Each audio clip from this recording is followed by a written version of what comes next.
Hello friends. This is your friend back with a new fanfic. What if Naruto became the ruler of Makai with Kushina and Kaguya's power? Episode 2. If you like this story, don't forget to like, share, and subscribe, and leave your thoughts in the comments. Now, let's start. It was the most interesting sight. None of the Mao's attendants or his servants couldn't take their eyes off the sight. The maids stopped their cleaning. The house workers stopped their yard duties. A few of the butlers didn't move an inch. Everyone's eyes widened to the thing in front of them. A few had their mouths hung open as they watched. Ari and Gromori stood in the corridor and watched the amusing sight with smiles on their faces.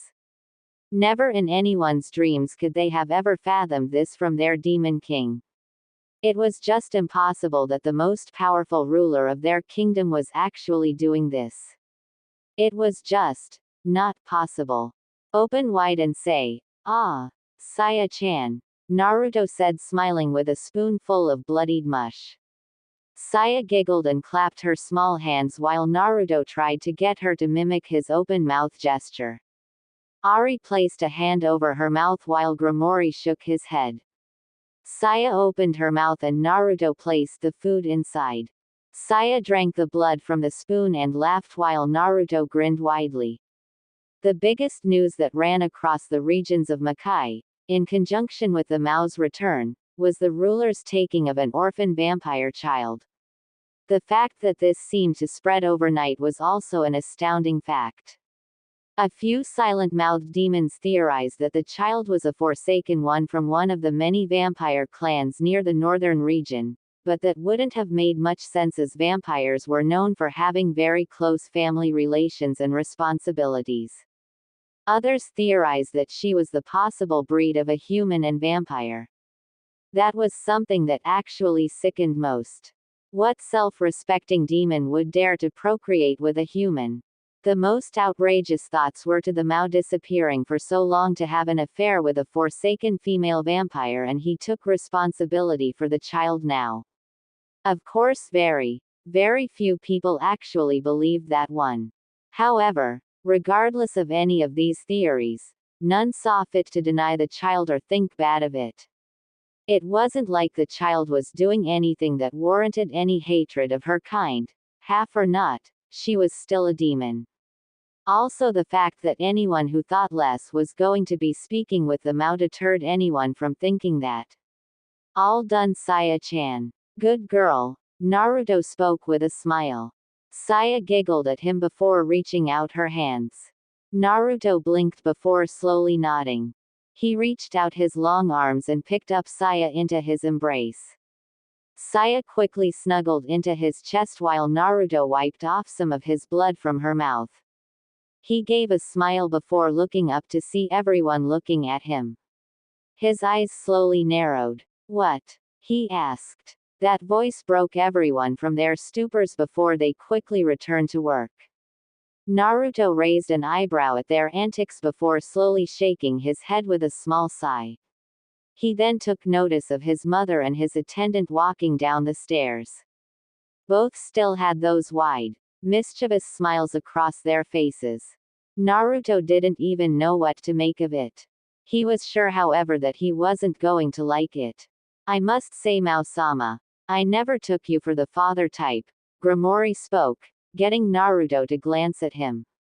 He then looked down at the sleeping vampire girl in his chest and shook his head. "Shut up, Gromori," Naruto retorted, much to the Gromori clan head's amusement. Ari chuckled slightly, her ears twitching every now and then. "Well, all things aside, I do believe that you have a meeting soon in Sochi.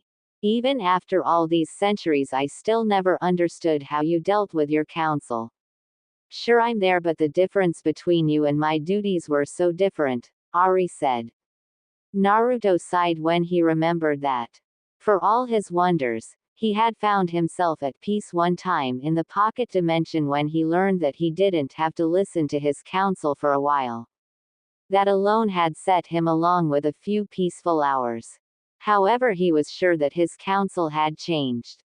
Ari had told him that a few members had been switched over to more her standing, which Naruto didn't go against. Ari was the temporary Mao since she was the only one in Makai, after the 5 demon guardians, who had power of somewhat comparable level to her sons. Naruto knew this well. Sighing, Grimory and Ari watched Naruto shake his head slowly. Ka-chan, assemble the council. Grimory, can you take Saya for a moment? Naruto asked. Grimory slowly nodded before taking the vampire into his hands. He held her gently before blinking. Grimory felt her warmth as Saya snuggled into his chest. He gave a small frown before it turned into a smile. How long had it been since he held Rias like this? Now his son was a Satan and one of the 4 who, together, had a power equal to the Mao, or so most assumed. I wonder if Venelana would like another one. Sears X, Rias and maybe another. Grimory thought to himself. He quickly shook his head when he noticed Naruto and Ari looking at him with knowing smiles. Grimory quickly cleared his throat with a cough before walking along. Naruto laughed and so did Ari. Soon the 9-tailed female disappeared in a swirl of dark, purple flame to go and fulfill her son's wishes. Seeing her 9 tails reminded Naruto of something else that he had to do. Naruto walked off. Going through the confines of his house, Naruto came into his private bedroom. He sat on the ground and quickly closed his eyes. Naruto attempted to access his mindscape. Naturally, accessing one's mindscape was virtually impossible as there was truly nothing to focus on physically. Only the simple thoughts of one's person were there, and those weren't real enough to grant access to the mindscape. Actually, when Mao thought about it, not many people, himself included, knew about the realm of the mindscape, so this was actually a first try, but he was sure that it was possible if only because he had Kyuubi to focus on. He was sure that with his son's chakra flowing through his body, then he would be able to pinpoint him somewhere on the astral plane of mind and meet with him. After some time, Naruto felt a tug on his consciousness. Was this supposed to be the feeling? He wasn't sure, but it was better than nothing. He allowed himself to be taken. Slowly Naruto opened his eyes as he stood in a corridor of halls. Most likely this was his mind, and each of these halls represented a door to a different memory of his or of some time in his life. Naruto walked through the halls. It was somewhat dark and the floor was somewhat wet, but he ignored these things. He turned a corner and then another. He felt like something was guiding him. A voice kept calling him, saying, "Here, or this way." It was a very weird experience for the blonde Mao, but an experience nonetheless. Finally, after seemingly aimless walking which only sought to irritate Naruto a little more than usual, the blonde finally exited from his place and came into a large room. He smirked when he took notice of the giant bars keeping his son in a confined space. As Naruto walked further to the gates, he felt a rise of slight malicious intent. He didn't move or flinch when giant claws bashed against the bars. If anything, he felt slightly amused by it all. "Is that any way to treat your father, Kyuubi?" Naruto asked, folding his arms. From behind the bars, the form of the 9 tails demon fox came into appearance. His 9 tails swayed around in the air while his red eyes narrowed down at the person in front of him. His teeth barred at Naruto while Naruto kept firm to his stance. "Last time I checked, Tusan, you had died to the Rakuto Sennin just after he split us from Jubi. How are you even alive now?" Kyuubi asked, and Naruto frowned. Being reminded of that time quickly took a blow to his pride. Never in his life had he imagined that a human would be powerful enough to seal him away. It was not a pleasant thought. Not to mention the fact that he wasn't even as tall as he used to be. Putting so much power into breaking the remains of the seal had forced him to shorten his height to accommodate. Now I'll admit that the sage caught me off guard. I had not anticipated that he would be able to use holy energy. That by itself is a startling fact. I don't know how he came across that type of power, as only divine beings are supposed to be capable of such. I sealed you inside myself in a way that also allowed you to listen and view my surroundings.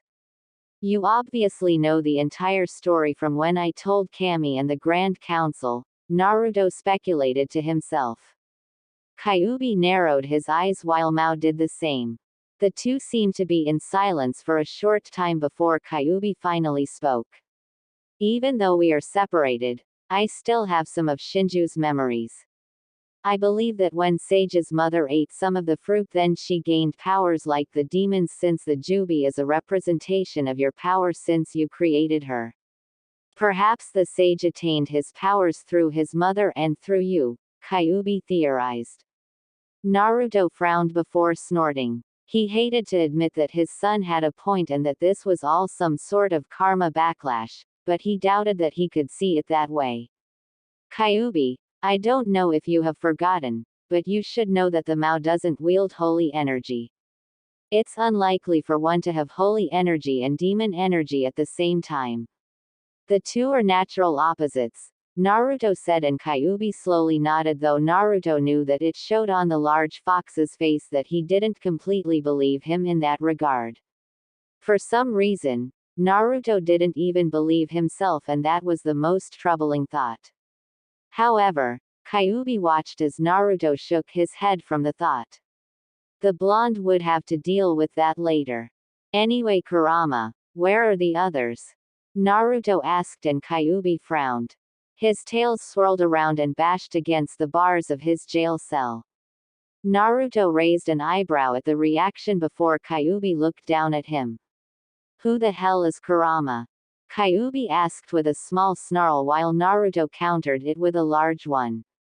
Oh, that's your name now. Calling you Kyuubi is too formal.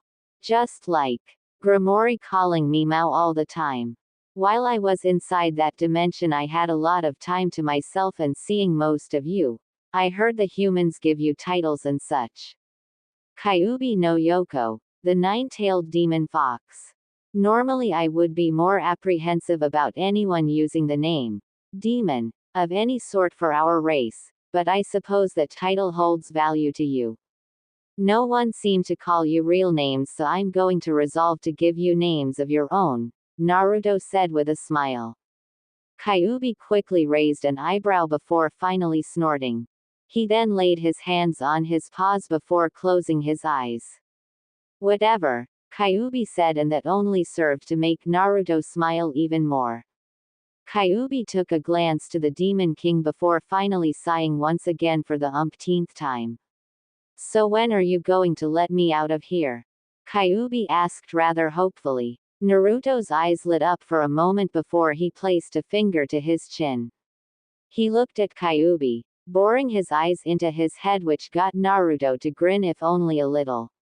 Oh, I don't know. While you are my son, I still think you deserve to be punished, Naruto said, and Kurama gawked. Did Kyuubi deserve to be punished? What had he done that deserved to be inside this cage, again? What did you say? Kyuubi asked, barring his teeth forward. His face contorted in anger and his yoki flared forward, quickly washing over Naruto's body. Naruto's grin slowly flew downward into a frown. He then balled his fists and, with a wave of his arm, dispelled Kyuubi, nearly overpowering yoki with ease. Kyuubi widened his eyes before he noticed Naruto glaring at him. Do that again, Kurama, and I won't be lenient. I said that you deserve to be punished. You might be wondering why, and I'll tell you. I did see your life and how you lived it. Kyuubi, you have caused the destruction of countless human lives and human settlements. I, myself, have complete neutrality to their race. So long as they leave my race alone, then I will not be a threat to them. Watching you tear through their houses, homes, and even killing them has angered me. I can't believe that you would do that. It should come as no surprise to you as to why you were feared, Naruto said before Kyuubi snarled. The ninja race is hardly worth the pitiful effort that you claim it's worth to San. Why do you even allow them to live? You could.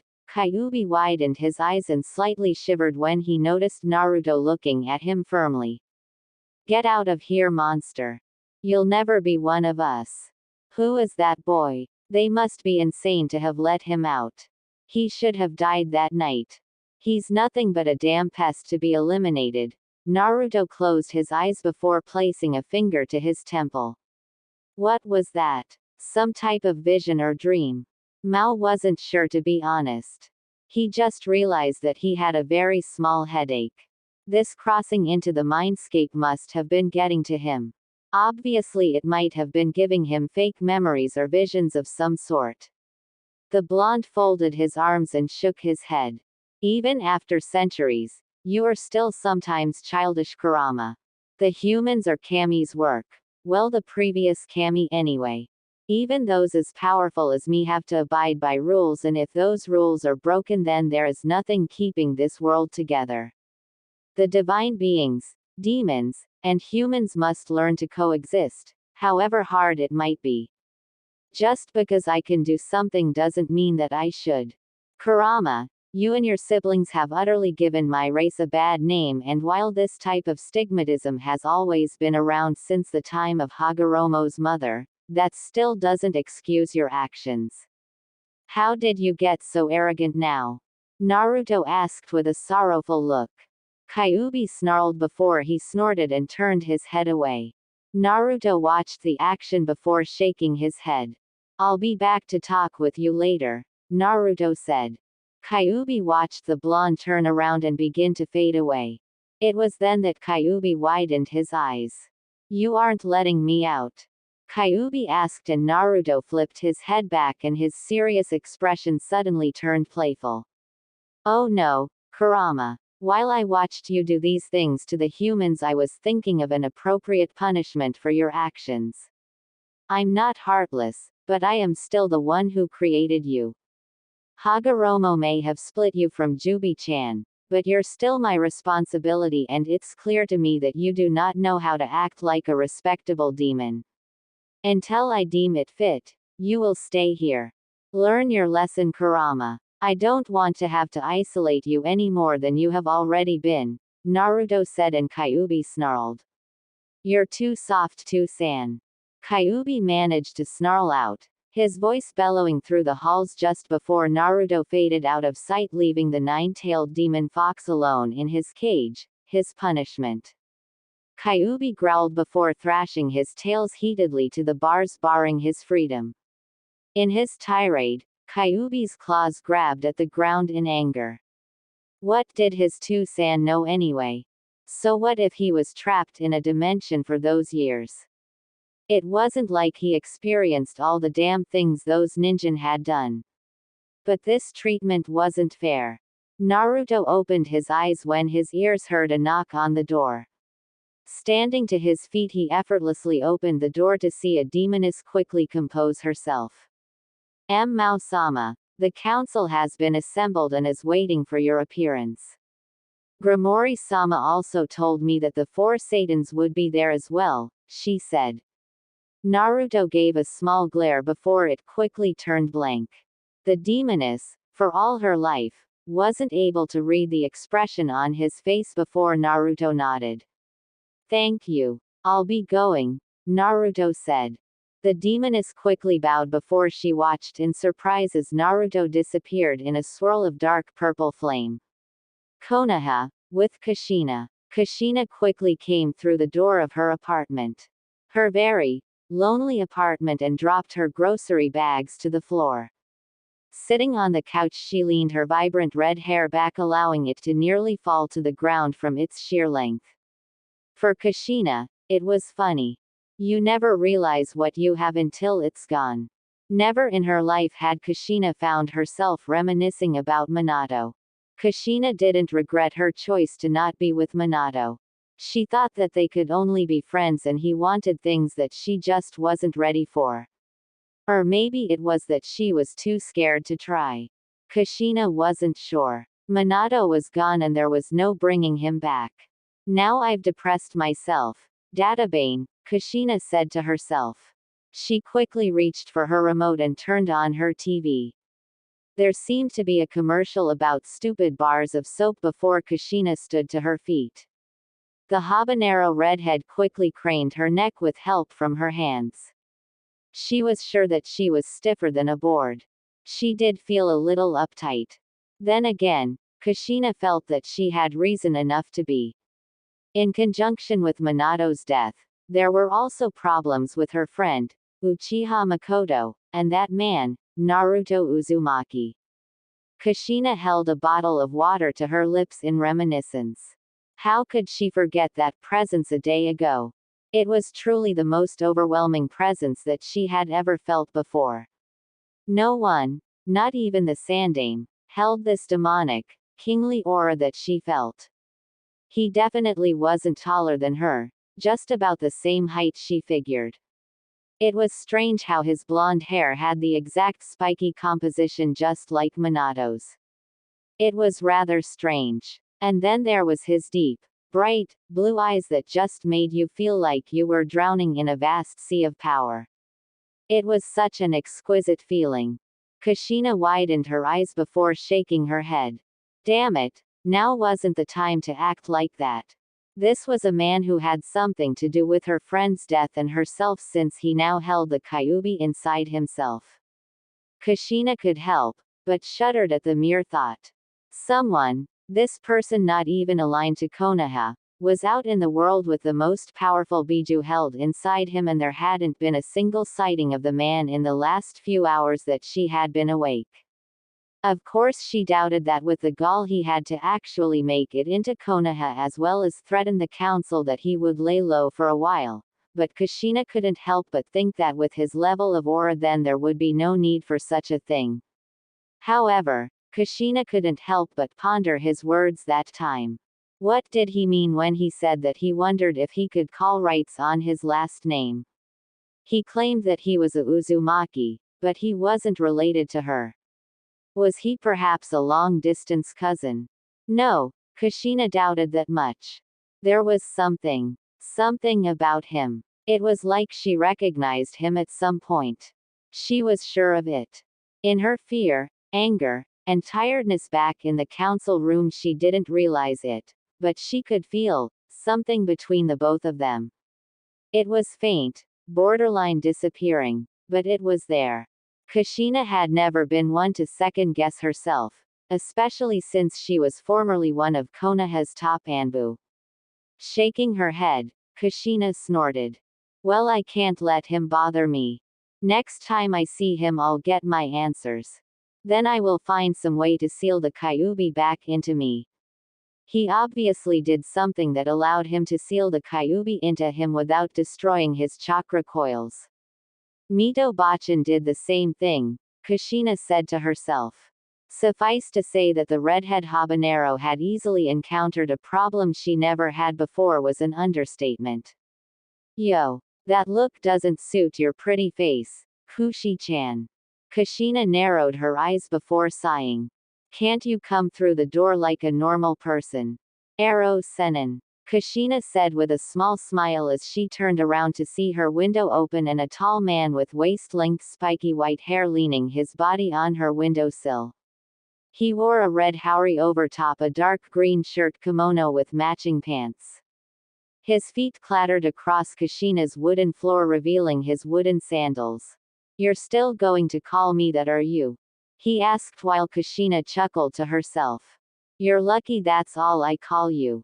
If you aren't satisfied with that, then I can call you worse, Databane, Kushina said with a wide smile. She heard the sound of a snort come from the man before she laughed. She reached out her arms and brought the man into a tight hug. A pervert he was, but a better friend he was than that. It's good to see you, Jiraiya, Kushina said, releasing the hug, and Jiraiya took a step back. He watched Kushina hand him a cup of tea that he graciously accepted before sitting himself down on her couch. Kushina decided to take her own cup and lean against the wall. I wish I could say the same thing for the village. It truly has seen better days. I wish I could have been here to protect it. But you never see things like this coming, Jiraiya said, and Kushina nodded, taking a sip of her tea. It was a little too hot. I suppose that's true. And now someone's walking around with the Kyuubi sealed inside him and we have no idea where he is, Kushina said with a sigh. Jiraiya's face took on a grim expression as he hunched forward. Yeah, Sarutobi-sensei told me about that. There is a lot of speculation going around, but as far as civilians are concerned, the Kyuubi was defeated in the aftermath, but for those who join and above, they know the truth. Sensei just released Hunter Nin to take care of the problem. I'm sure this guy will turn up soon.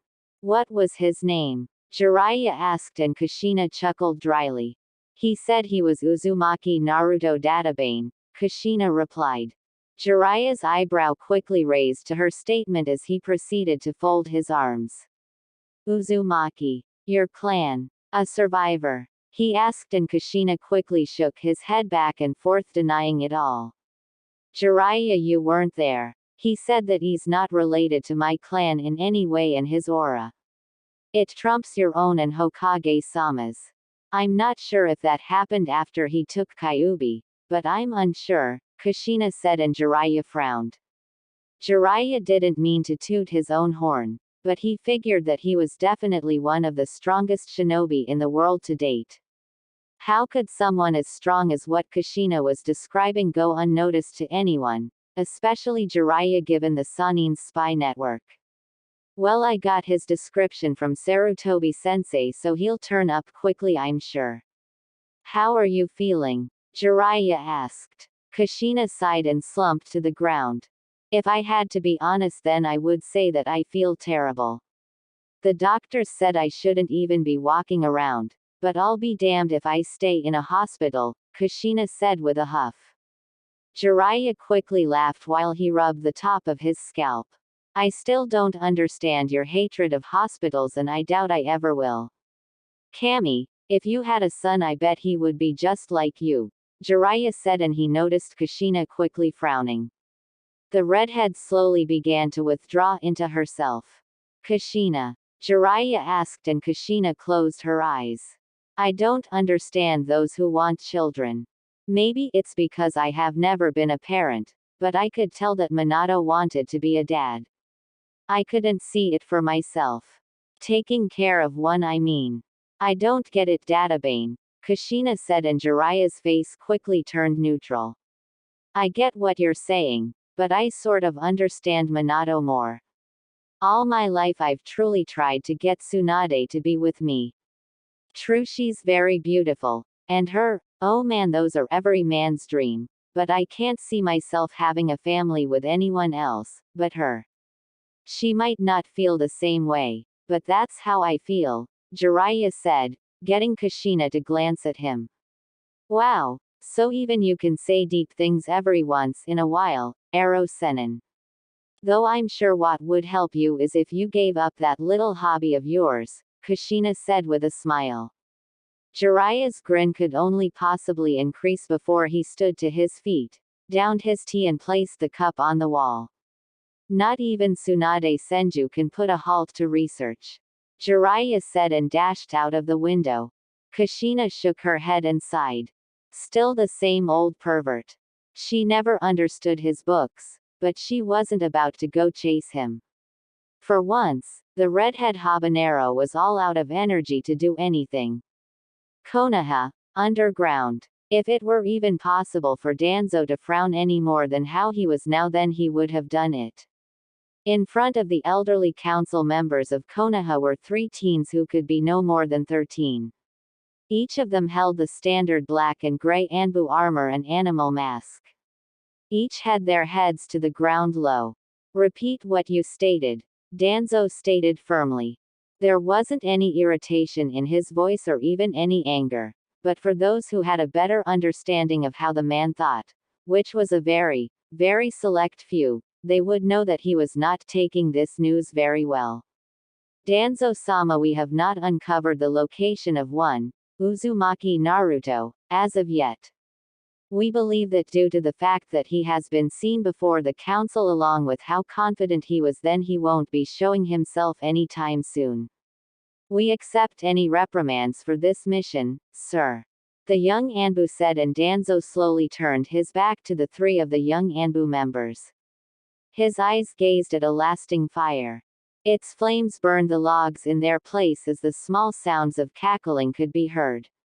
Leave. You will be given punishment in due time, Danzo said, and he quickly felt their presence without any complaint to his wishes. Now that they had left, Danzo released a sigh and took a deep breath. He closed his eyes for a little while. It didn't make much sense. How could someone with this kind of aura go unnoticed for so long?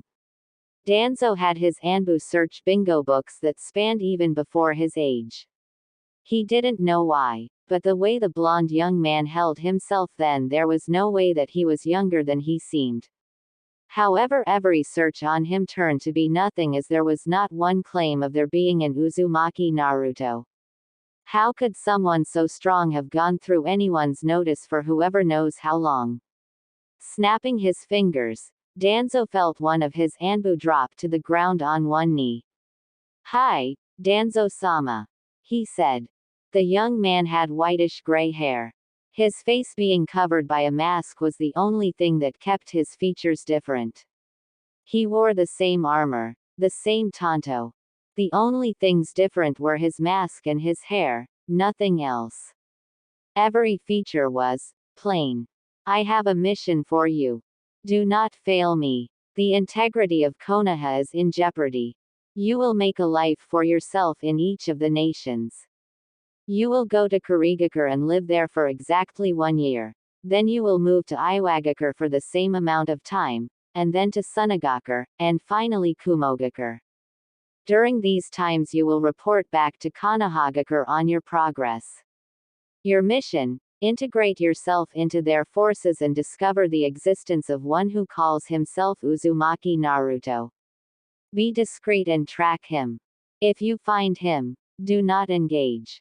Alert Konoha to his location. The safety of Konoha and the return of its power is in your hands. Do not fail route," Danzo said, and the young man quickly bowed. "Hi, Danzo-sama," he said before he quickly vanished out of sight once again, leaving Danzo alone. The elder didn't know what to make of the blonde's words. Was he truly the one who created the Kyuubi? No, that was impossible.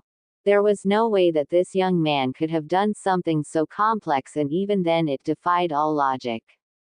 The Kyuubi had been around even before the time of Hashirama Senju and Madara Uchiha. Now Danzo realized that nothing was out of the realm of possibility, but the odds of this young man being able to accomplish such feats was damn near improbable. Danzo didn't know what to make of it, but he knew one thing. The Kyuubi was not in Konoha's hands. Now every village had a Jinchuriki except for Konoha, and add this to the fact that Konoha had nearly been destroyed, then it wasn't looking good for Danzo. He couldn't let this continue. Konoha had to come out on top. It just had to. Makai, Council Room. The Makai Council was one of the most talked about places. Demons that only the Mao handpicked personally were allowed on such a seat of power. The council's authority ran its veins deep into the very core of demon history. It was a surprise to no one that when Naruto had disappeared that the council would change, with Ari having taken the temporary seat. Granted, not many of the members that Naruto had picked had changed, but ideals and individualism were becoming a steady rise. The council consisted of mainly 3 areas, or of people who the Mao confided in. The first of the area was the 4 positions of the 4 great Satans. All 4 seats were swiftly taken by the current 4. Sears X Lucifer, formerly Sears X Grimoire, Seraphal Leviathan, Ajuka Beelzebub, and Falbium Asmodeus. Each of these great Satans came from 4 of Makai's prestigious clans: Grimoire, Citri, Astaroth, and Glacia Labelas. The duty or role of the 4 great Satans was to not only help handle internal affairs of Makai, but also deal with Mao-level threats if the need ever arose. Most demons liked to rumor that the four great Satan together had power of equal to the Mao, and it was suffice to say that this wasn't far from the truth. The first four great Satans were easily comparable in power to the Mao. There was only one thing that truly made them inferior, one very small thing. However, since threats of the Mao's level were not a common occurrence then, there wasn't much of a need for them to intervene much. The only ones who could match the four great Satans were the Mao's former elite guard, the Archfiends, and the three Dark Lords. Just like Grimoire, Searsex had his father's red hair. It flowed down his back like a river of blood until it dropped to the back of his waist. Just like his father, he held a high-class appearance, though not as elegant as Grimoire's. His face held the smooth, yet firm features that made him the object of desire for a number of females, but sadly for most he was already married. Searsex offered a small smile as he sat in his seat. His eyes scanned left and right his peers with a gentle smile on his face. Next to Searsex was a very happy Satan, Seraphal Leviathan, in her seat. She was a beautiful girl with long, black hair tied in twin ponytails and violet eyes. For most of those present it wasn't much of a surprise what she wore. She wore very unorthodox clothing, but not many complained about it since her interests in clothing never got in the way of her duties, though that never stopped her from having fun every now and then. Next to her was Ajuka Beelzebub.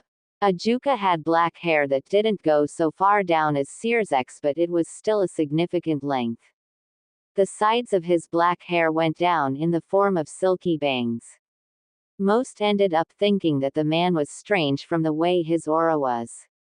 It wasn't nearly as overpowering on its own when compared to the Mao's, but it was mysterious for one reason or another. No one could put their thoughts to it. Ajuka's interests were in the creation of things. Whatever he could make, he was happy if he could do it. Which was why Ari named him as the head of Makai's technical departments. Lastly to him was the sound of someone lightly sleeping. The council members sighed as they watched Falbium Asmodeus sleep in his seat. Falbium, in contrast to Ajuka, had short black hair. His body slumped to his seat as his chest rose and fell. A lot wondered why Ari had placed him on a seat with Makai's military affairs. However, those who knew him knew exactly why she had done so. The one reason was because of his intelligence. Never in Ari's life had she seen a demon with so much aptitude in the mental arts than Falbium. He might have been lazy, but he was the smartest demon that one would come across. These were the four that made up the first section of the Mao's council. The second section was composed of 3 people. It was actually a surprise to 3 of the 4 great Satans, but then again the news of Makai's original Mao's return was a widespread thing and one that they had trouble believing. Of course none of the 4 had seen the Mao in person since they were all children at the time. The 3 Satans eyed Ari, mother of the Mao, Issa Shuzan, leader of the Shuzan clan of vampires, and Searsex, father, Grimoire, also known to others as the Mao's queen in his peerage. The 3 concentrated their attention on the sleeping baby in Ari's arms. They watched as Ari smiled and gently moved her arms back and forth, allowing the child to sleep easily. Saya gave a small yawn before curling up further into Ari's soft tails. Ari gave another smile when she took notice of 3 of the 4 great Satans looking at her in surprise. Ari, Grimoire, and Issa represented the Mao's demon community. Demon civilians who had complaints or problems took them to those 3, which were then passed on to the Mao.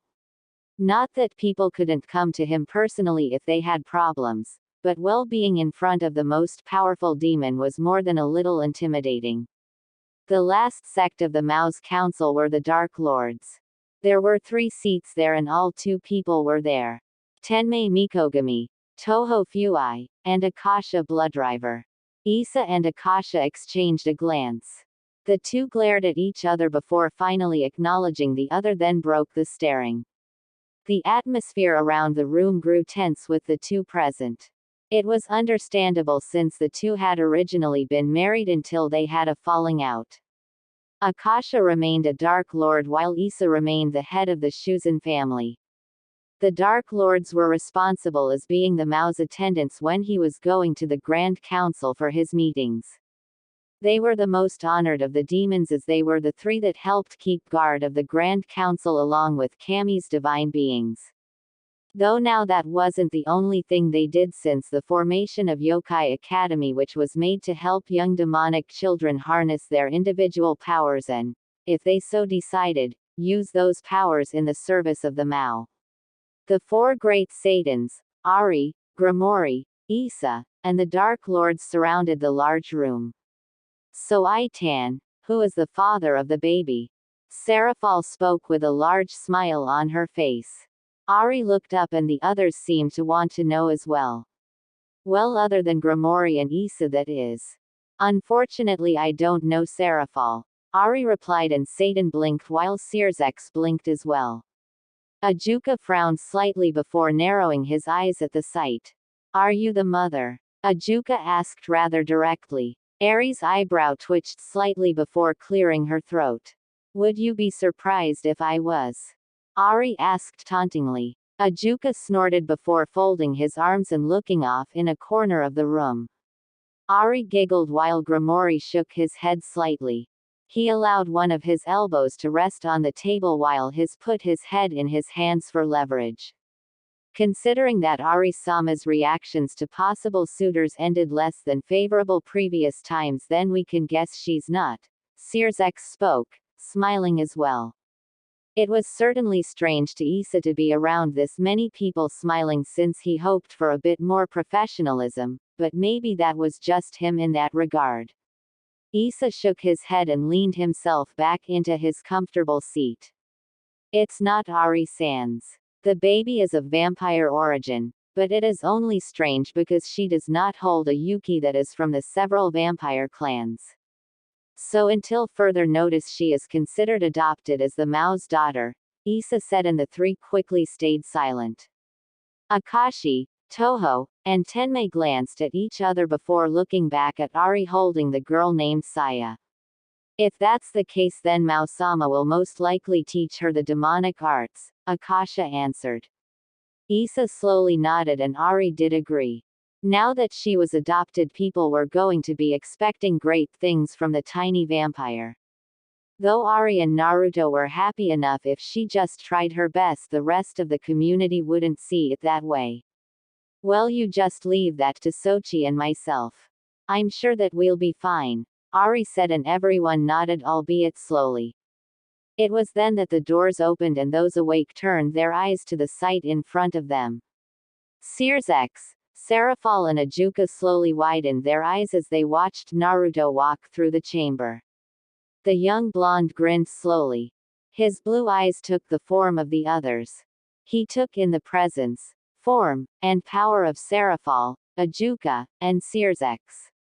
Naruto slowly nodded to himself before he turned to Falbium, who was still sleeping peacefully. Raising an eyebrow, he continued walking. The three awake Satans noticed the Dark Lords. Ari, Grimoire and Issa stood to their feet and quickly bowed. Grimacing, Sirzex, Serafal, and Ajuka jumped to their feet, much to the enjoyment of Naruto. Falbium, get up, Ajuka sternly said, shifting Falbium's body. The sleeping Satan slowly opened his eyes and took into account the room. He noticed the Dark Lords and his fellow Satans. He then took into account Ari, Saya, Issa and Grimoire. Slowly his eyes turned to Naruto, who connected his eyes to him. Falbium twitched slightly at the feeling of demonic aura surrounding the person in front of him. Falbium noticed the others standing to their feet before he lazily stood to his own. Greetings, Mao-sama, the three Dark Lords spoke. Grimoire, Issa and Ari quickly followed after. The four great Satans widened their eyes before they turned to Naruto. The blonde grinned before slowly nodding. He didn't say anything to the four just yet. It felt strange. Back when he was in Konoha, Naruto couldn't help but feel that their council wasn't the same as his own. Well, now wasn't the time to be concerned with the affairs of the humans. It's really great to see all of you again. Well, let's hurry this up. I would like Akasha to finish her mission before too long. If that's alright with you, Akasha-chan, Naruto said, and Akasha quickly shook her head that it wasn't a problem with a gentle smile. Naruto then quickly took his seat and everyone began to seat themselves once again. None said anything for a little while as Naruto tapped his finger on the table. He didn't want to admit it, but he truly hated council meetings. Maybe going back to the pocket dimension wouldn't be so bad if he could avoid these types of things. So the four of you are my current four great Satans now, right? Naruto asked. The four quickly perked up and nodded. That's right, we are Ma-tan, Seraphal answered with a smile.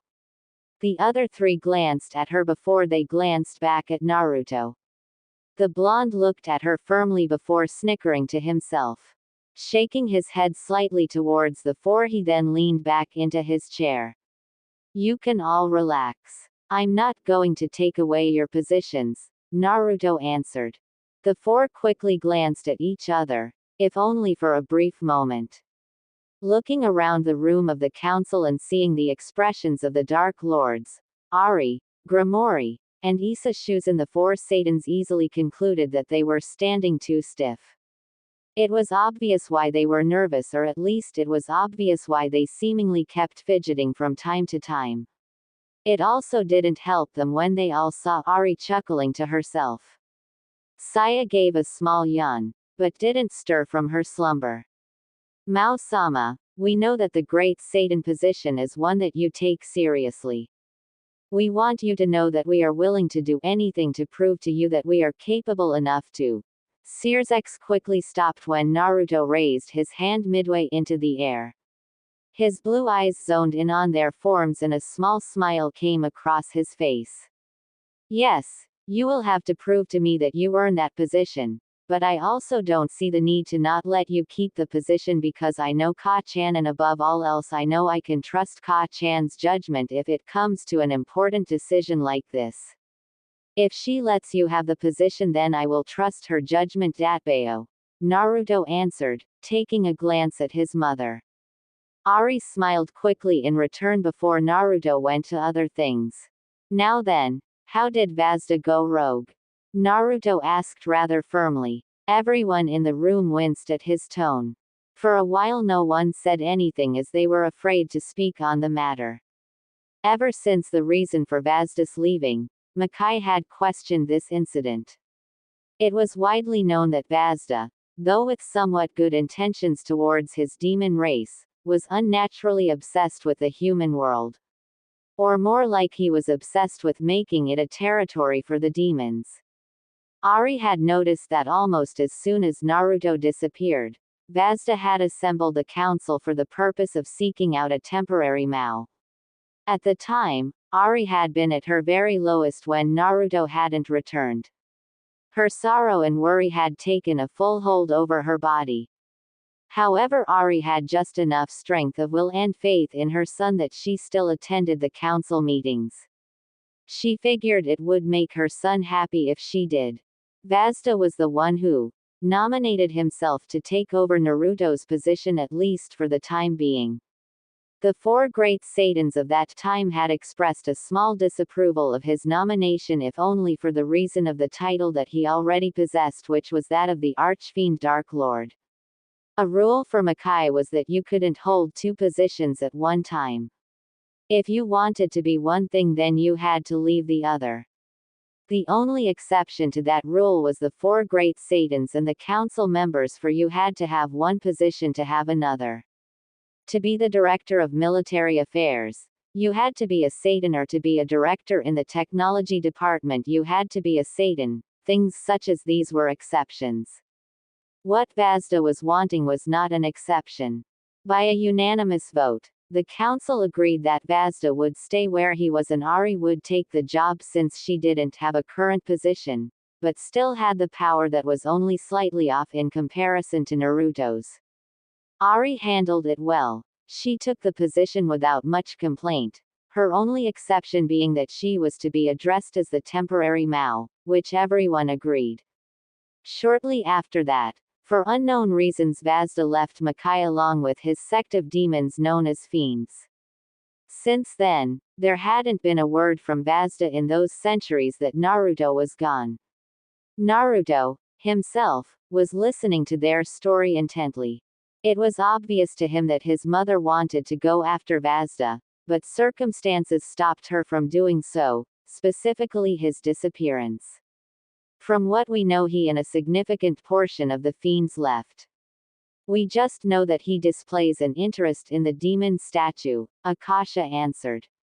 Naruto frowned and quickly placed a finger to his chin.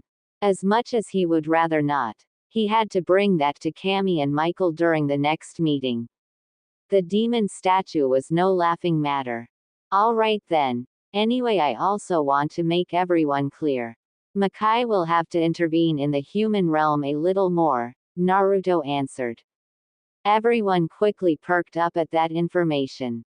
Ari seemed to clutch Saya's body a little more possessively and everyone steeled their gaze. Mao-sama, for what purpose must this be done? Not that I do not trust your judgment in matters, but I must express my concern. Back when Yokai Academy was created, we all learned demon history. We learned what happened when humans and demons tried to coexist. It's why you created the Shinju in the first place, correct? Ajuka asked. Naruto nodded quickly, still not very pleased with that certain century. I do not believe it would be wise to subject the race to that once again, but I will await your orders, the Beelzebub Satan remarked. Naruto looked at him only for a moment before nodding. Thank you, Ajuka-san. Never feel that you can't offer your opinion to me. Now as to why, well, it would be better if I showed you and told you, Naruto said and proceeded to take off his cloak and then his shirt. Akasha, Seraphal, and Ari quickly averted their gazes for a second, much to Naruto's impish joy. The others didn't look away before Naruto called the three ladies to attention. They slowly turned back and all eyes were focused on the seal to his stomach. What do you all see this as? Naruto asked. Falbium and Tenmei narrowed their eyes slightly, but neither said anything. Grimory and Issa stayed silent also, but their minds were racing. Ari tilted her head to the side and Seraphal seemed to follow her example. Well, obviously it's a seal called Mao-sama. Humans call it Fuinjutsu, I believe. But what does that have to do with you? Sears X asked. Naruto slowly nodded to the red-headed Satan before sighing. I see you all as my friends and I think I can tell you this in confidence that you won't think less of me. I had underestimated Hagoromo Otsutsuki and was sealed into a pocket dimension. It was well crafted enough to hold me there for some time. While it sent me there, I could view the human world for as long as I wanted. The sage split the Shinju, Naruto said. The others widened their eyes quickly. But how? The Shinju is made of pure Yuki. A human shouldn't be able to do that, Toho quickly. Naruto nodded and the others nodded in agreement. However, you are to also remember that humans have a less concentrated form of Yuki in their bodies known as chakra. Chakra can split Yuki if you're experienced enough in it. The sage managed to split the Shinju into 9 beings. When my Shinju had its fruit stolen, I named it the Jubi to teach the humans a lesson. From the Jubi came these 9 beings: Aikibi, Nibi, Sanbi, Yanbi, Gobi, Rokubi, Nanabi, Hachibi, and Kyubi. Together they make up the Jubi and people refer to them as Biju, Naruto answered. Everyone fell silent for a moment. If they are from the Shinju, then wouldn't that imply that they are demons as well? Grimory asked. Naruto turned to glance at the head of the Grimory clan before nodding. That they are. However, they live in the human realm, and the reason I say this is because I know that each of them is sealed. 8 of them are sealed within humans. This sealing allows the human to have access to demonic powers like ours. They call themselves Jinchuriki, Naruto replied. Power of human sacrifice, huh? Seems appropriate. So once you assemble them, then you're going to bring the Shinju back? Falbium asked rather tiredly. Naruto surprised nearly everyone when he shook his head. Not yet. They each have sins that need to be atoned against the humans. I will retrieve them, but putting them back to Jubi-chan can wait a little longer. Each of the nations has at least one, some have two. Hey, maybe I should say that now only 4 have Jinchuriki, Naruto answered. Hold on, Ma-tan. You said that the nations had 8. Where is the 9th? Hugh-chan, Serafal asked. Naruto smirked when he heard the slight growl coming from Kyuubi's mouth. That's a good name for you, Hugh-chan. Naruto teased. Kurama growled a little more before slowly turning silent. It was obvious what he thought of the name. That is not funny too, San. I am the great Kyuubi no Yoko. I'm not a child. Kyuubi snarled out between his teeth. Naruto's smile seemed to widen a little more before bringing himself to answer Serafal's question. Raising a finger, the council watched as Naruto slowly pointed his way downward until it rested to the tip of his navel. Everyone concentrated on where his finger was pointed before they finally figured it out, and the shock on their faces matched their realizations. But, how? The head of the Shuzen family asked, and Naruto scratched the back of his head. Well, let's say that I had a run-in with the humans of the village known as Konohagakure. I met their Yondaime. Their village was attacked by Kurama. He was sealed within the human, Kushina Uzumaki, Naruto said before everyone took a pause. Uzumaki. She has your last name, Mausama? Grimori asked, and Naruto shook his head. Trust me, I don't know either. I wasn't there for the clan's creation, but they're known as the Uzumaki clan. They're a special clan. They also hold an unnatural obsession with our race, Naruto warned rather than stated. Naruto could feel the unpleasantness inside everyone from their reactions to that news. It was never a good deal when humans became interested in demons. So it stands to reason that they wish to know something about us, we just don't know what. Well, anyway, please continue, Mausama. Akasha replied, to which Naruto readily agreed. Anyway, Kurama was unsealed from Kushina by one member of the Uchiha clan. He took control of Kyuubi with their dojutsu, the Sharingan. You should all have a fairly good idea of it since Jubi-chan had something like it. Anyway, long story short, Yondaime tried to seal Kyuubi into Saya-chan there. I intervened. He died, and I'm stuck with one of 8 biju in my stomach. Better? Naruto asked. The others slowly nodded, coming to understand the situation. Did you and this, Yondaime, fight? Toho asked. For most of them it was sort of laughable if their Mao was defeated by a human, but they also remembered that he had been overconfident just before he got sealed. If he could be sealed, then the same could be said for them just as easily. Naruto turned back to Toho to find the Dark Lord rather captivated by the story itself. Naruto supposed he could understand why. This was hardly an ordinary circumstance, and even then it was more of a surprising issue rather than a controversial one. No, we didn't fight. We had a very brief chat, but nothing else. He somehow managed to summon Shinigami-san, Naruto replied. No one seemed particularly fazed by that news, or if they did, then they were experts at hiding it. So I am of the assumption that you do not wish for the biju, which are more or less your children, to be held by the humans anymore. Ari asked, and Naruto nodded quickly. He could see where everyone was beginning to come to his understanding of what he meant when he said he needed to come into a closer proximity with humans. No one could refute the dangers of demons like the biju if they were in human hands. Slowly the others nodded in agreement. Ma-tan, what do you wish to do? Serafal asked, raising her hands, prompting Naruto to turn his head to her slightly. What I want, Sarah-chan, is to get them back. Unfortunately, I may have given Konoha a reason to target me. Now I'm not particularly worried about such a thing, but rather I feel that once my existence is confirmed in their world, then they will no doubt try to gather Kurama back from me. None of you have to come with me if you do not want to, Naruto replied. Everyone quickly perked up. We were going with you. Falbium asked and Naruto quickly nodded. That's right. I'm sorry to request this from any of you, but I want you all to consider bringing your families and clans with you when you move. We're going to be spending a long time in the human realm and I need all of you, Naruto answered. Everyone quickly glanced at each other before Gromori spoke. The Gromori clan's role is to serve the Mao for all eternity.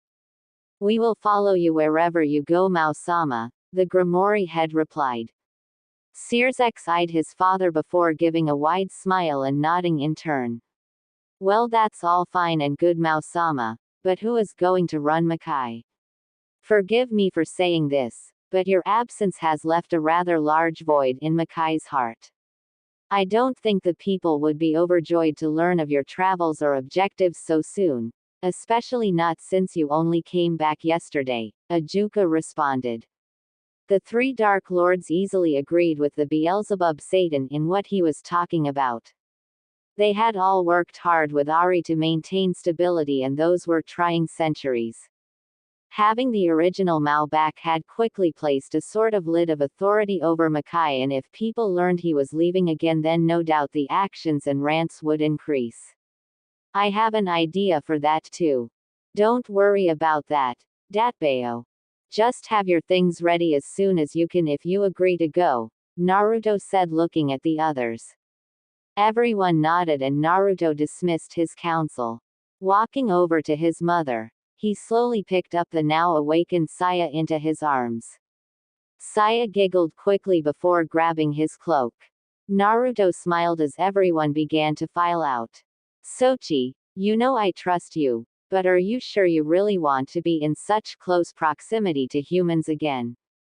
Ari asked worriedly. She really didn't want her son stressing himself.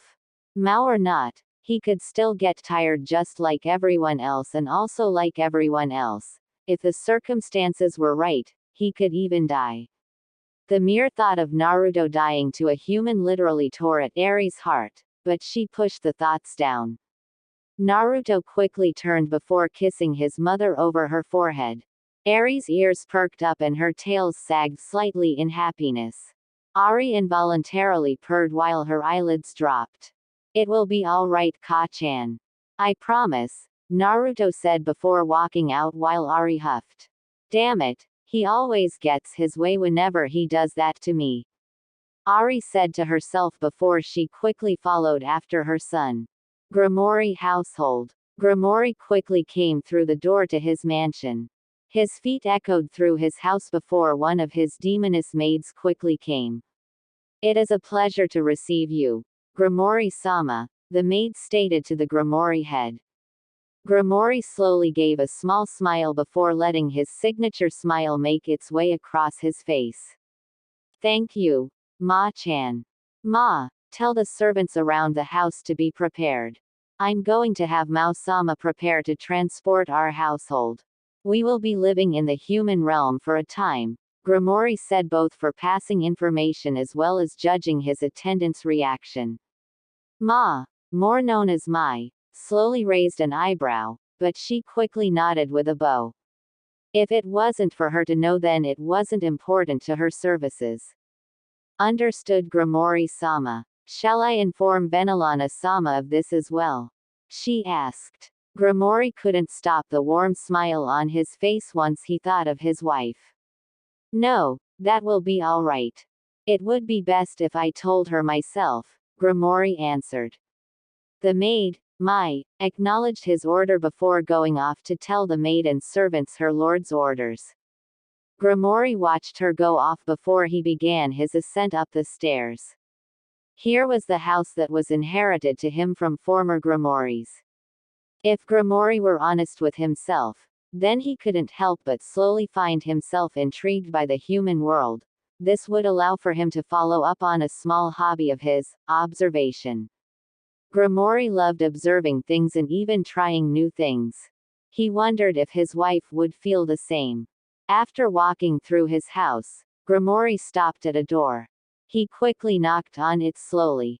"Come in," came a soft, quite melodious voice.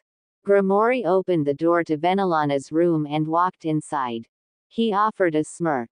There was his wife kneeling on the floor playing with their youngest child.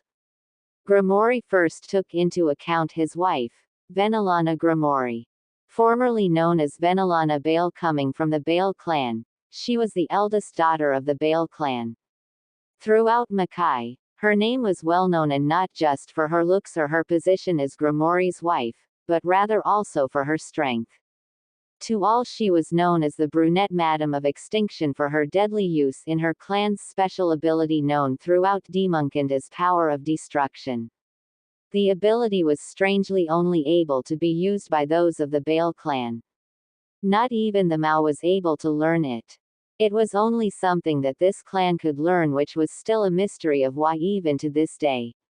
Well, anyway, Grimoire got sidetracked. Unlike his hair, her hair was brown.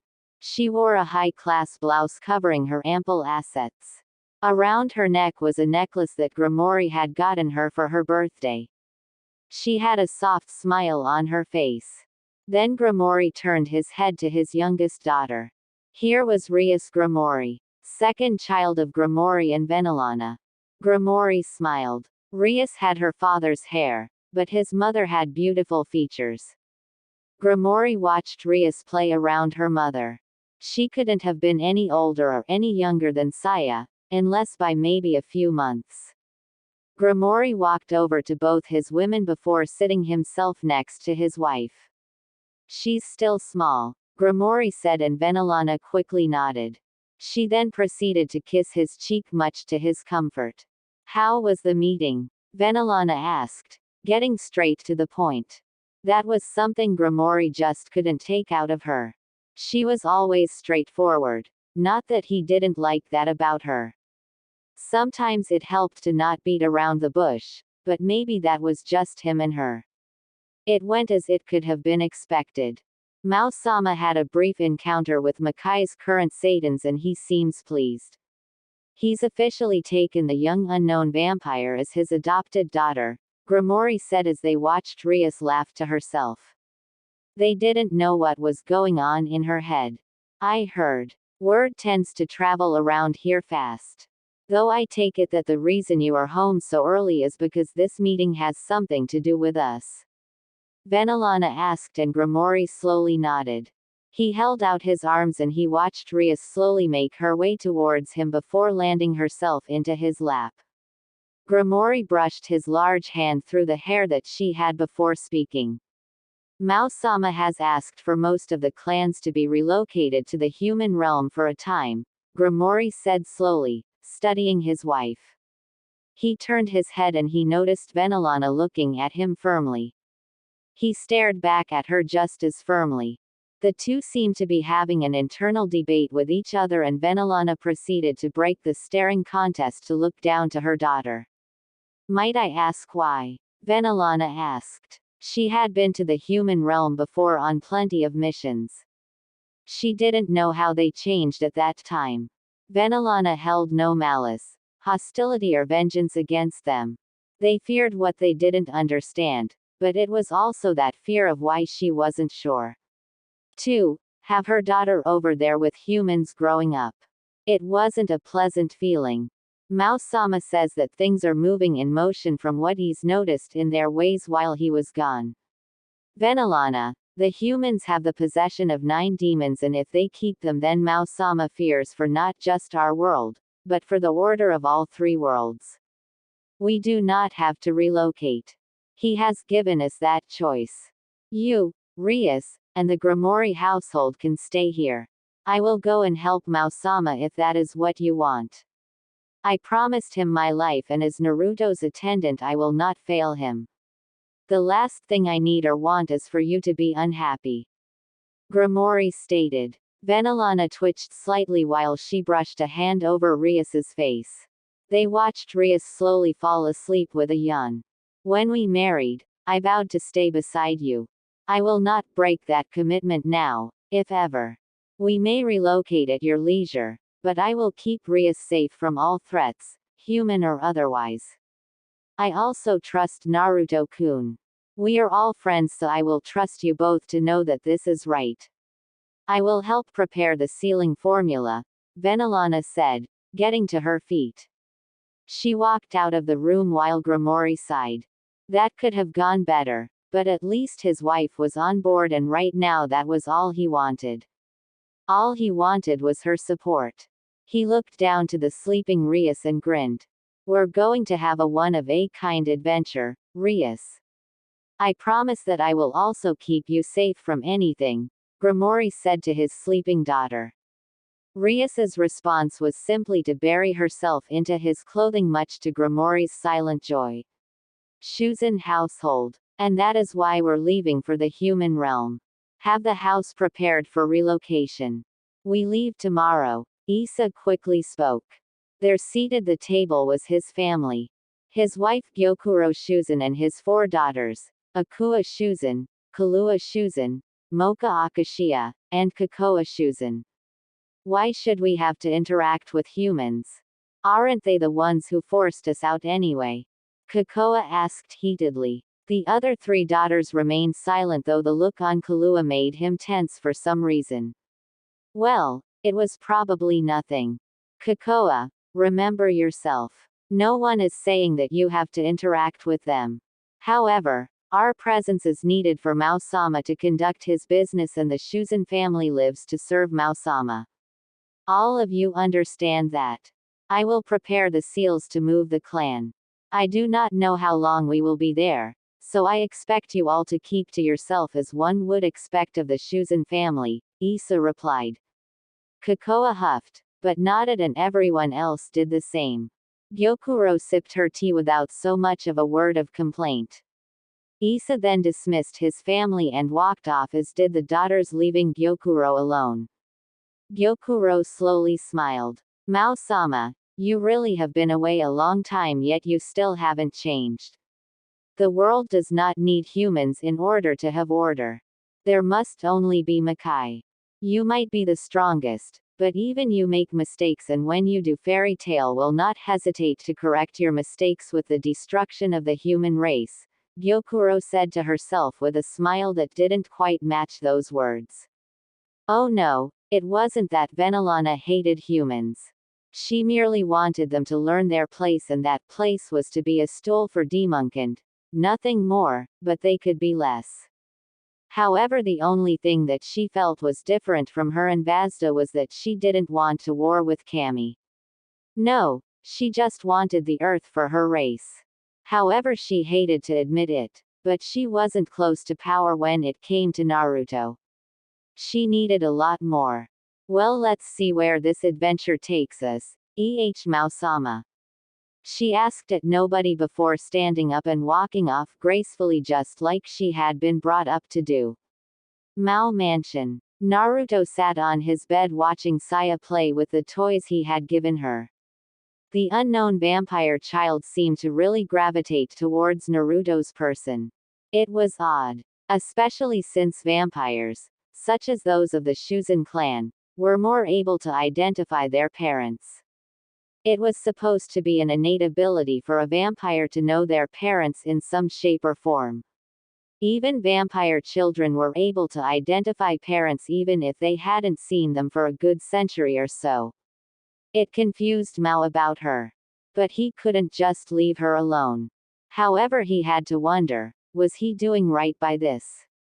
Yes, he desired to go and get the Biju before the humans did something stupid with them, as he found that race generally did, but he also had to look out for his most recent daughter. Would it really do good for her, him, his mother, and the rest of the Makai community if he went to the human realm? I wish this were simple, Saya-chan. I really do. Not to mention Konoha probably knows my face. I also know Kami-chan's going to try and interfere. She always does, Naruto said. Saya merely smiled at him before pushing the toys over his bed and climbing into his lap. Naruto smiled slightly before he watched her try to dig herself into his body. Naruto slowly picked up her tiny body before sighing.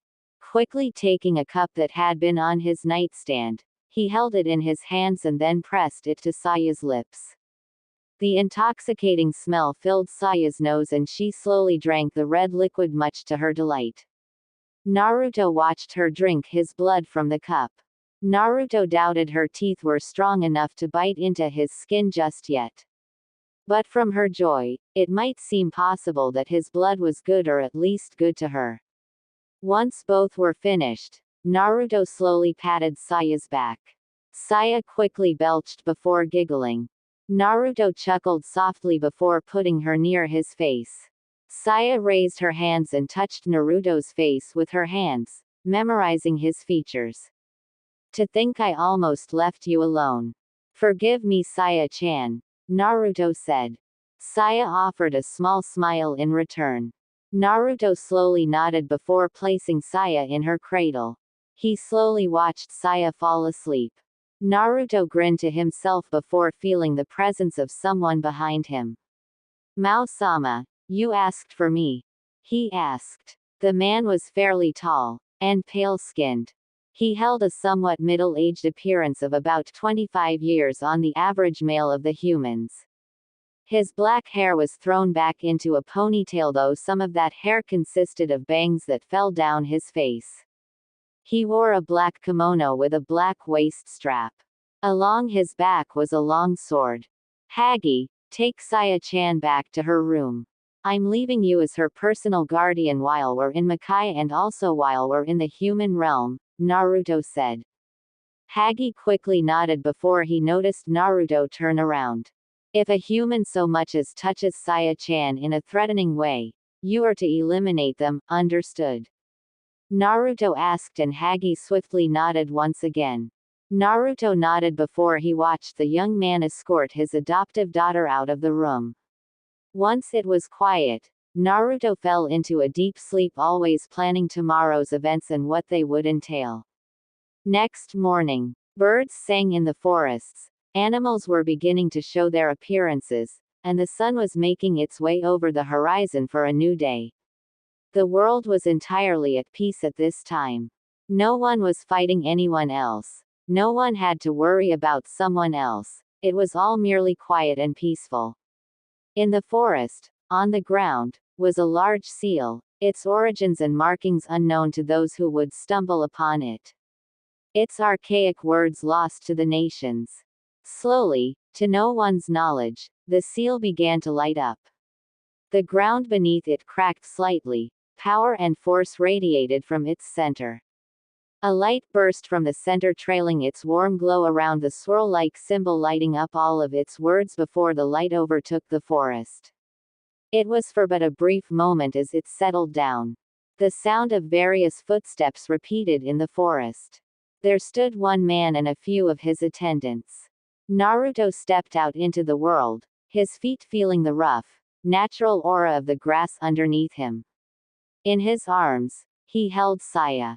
Behind him stood Gromori, Issa, Ari, Saya's guardian, Hagi, Gromori's wife, Venilana, Akasha, Toho, and Tenmei, Searsex, Serafal, Falbim, and Ajuka, all together.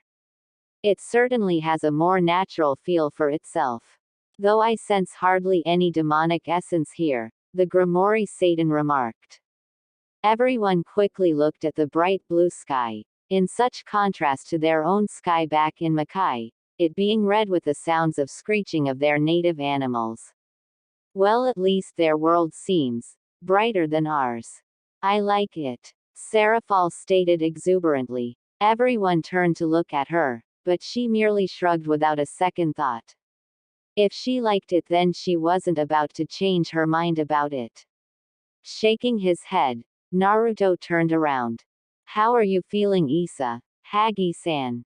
Naruto asked, his blonde hair flowing in the light breeze that was provided to him. Fairly well, Mao-sama. It's not bothering me, Hagi quickly confirmed. Issa nodded in agreement with the outcast vampire before turning his attention back to more important things. So where do we go? Mao-sama, the land has changed since demons have been here last. We do not know any of these countries, Issa reported. Naruto was very much aware of that little note. Nodding, he took a step forward. Well, luckily for you guys, I watched the world evolve that time, so I know where we are.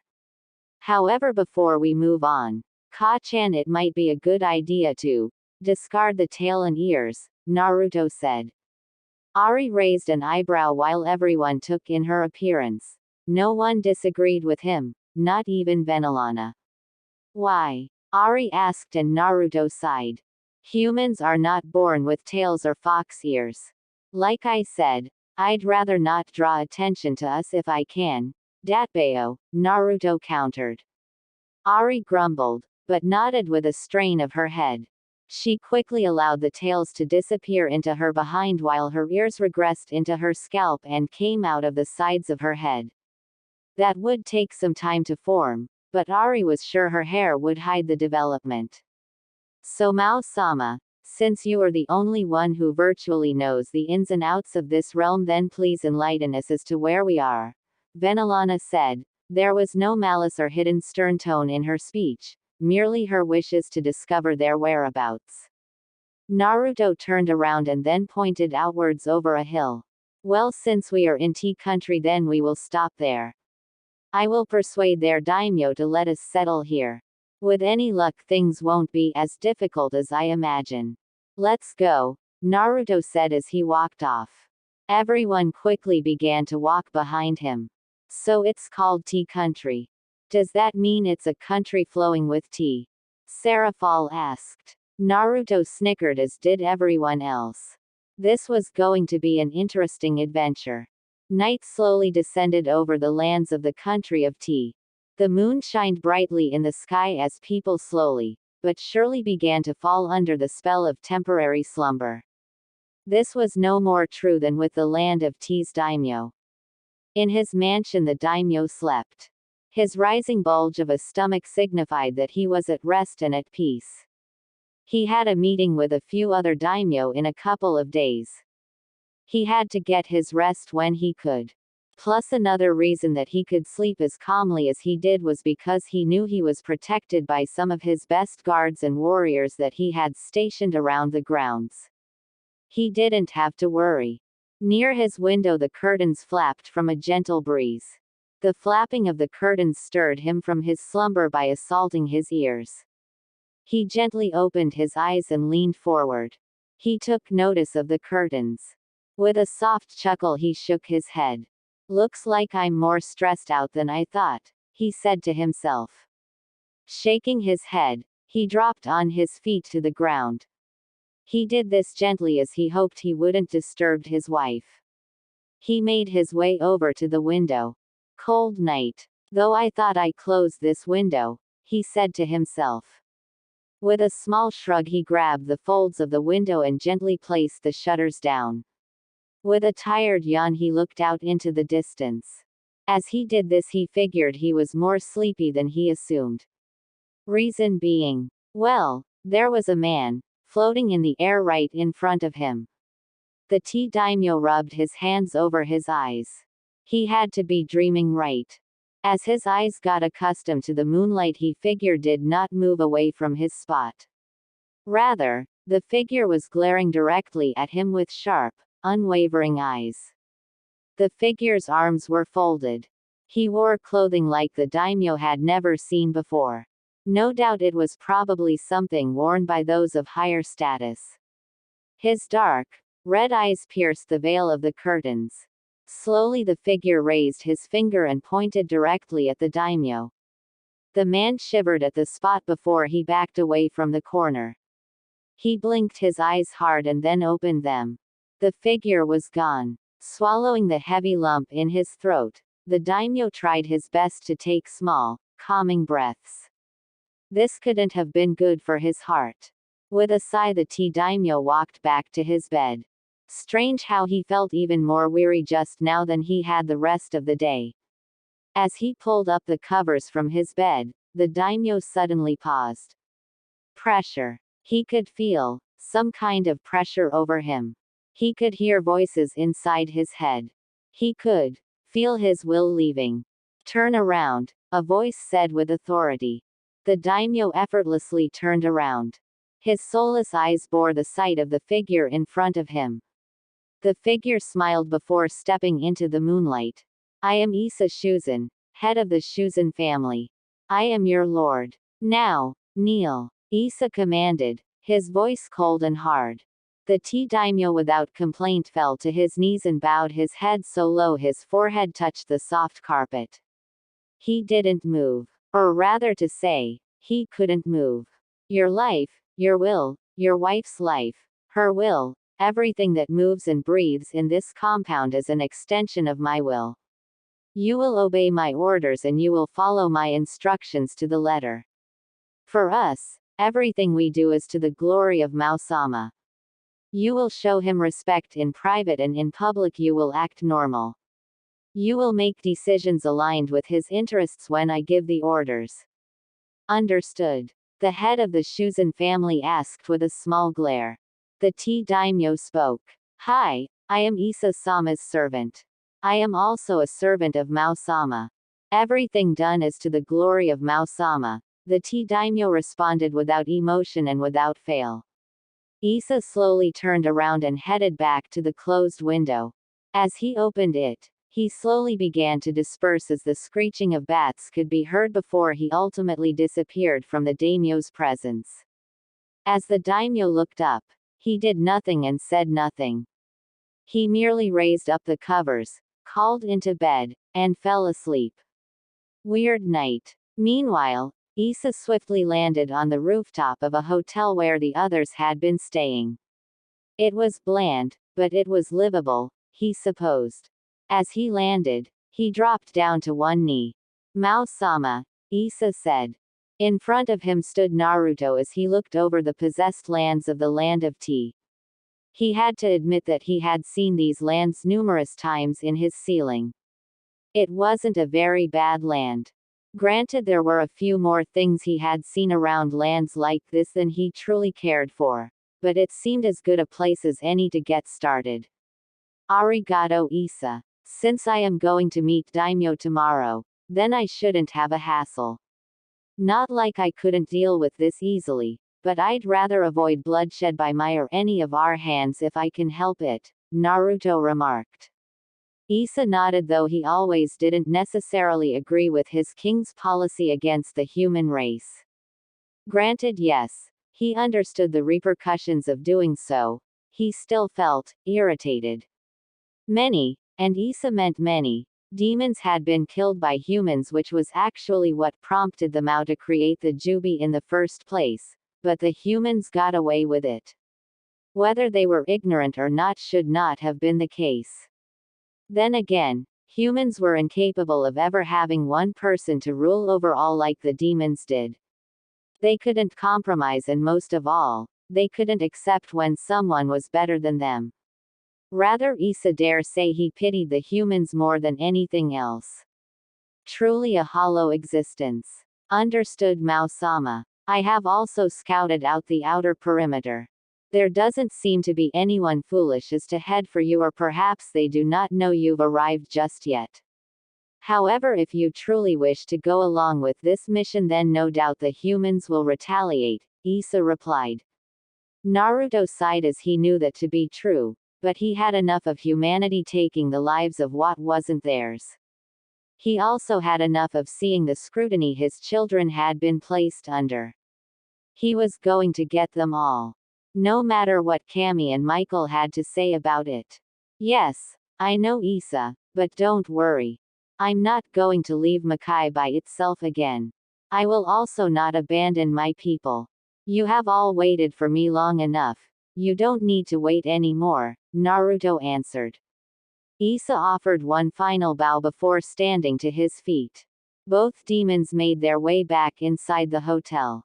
Naruto bid Issa a good night as he went into his own room. Honestly, how could humans have rooms so small?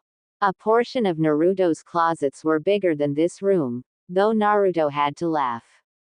It only showed just how much he had missed being able to have any kind of space. As he went into his own room, he noticed his mother tending to his adopted daughter. The smile on his mother's face was somewhat apparent. In the glow of the lights, she truly did look more beautiful than Naruto possibly gave her credit for. He truly missed his mother and he missed her warm, calming presence. Her golden eyes just seemed to radiate a type of elegance that he wasn't sure many high-class demons could possess, and yet, Naruto remembered the struggle he put her through. For his mother to even contemplate the demon sacrifice ritual weighed heavily on his mind. It also told him just how much she had missed having him around. Granted, their relationship was special. Even without her ears or her tails, she was still lovely. I take it from the small smile on your face that the mission went well? Ari asked, holding Saya in her grasp. Naruto rubbed the back of his head. Yep, Issa managed it, though I knew he would.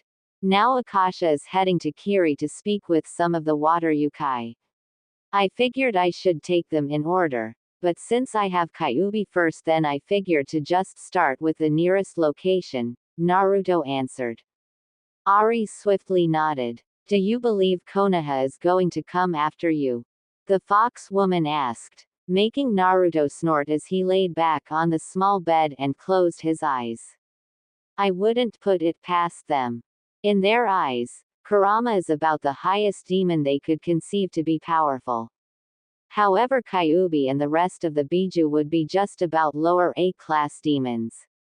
That's not to say he couldn't become beyond S-class like you, myself, Issa, Gregory or Venelana, but that type of class requires much more dedication than even some hardened demons are willing to admit to trying, Naruto figured.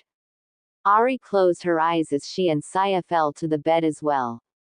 Saya giggled from the rush of wind as she wiggled herself out of Ari's grip and landed on the soft bed.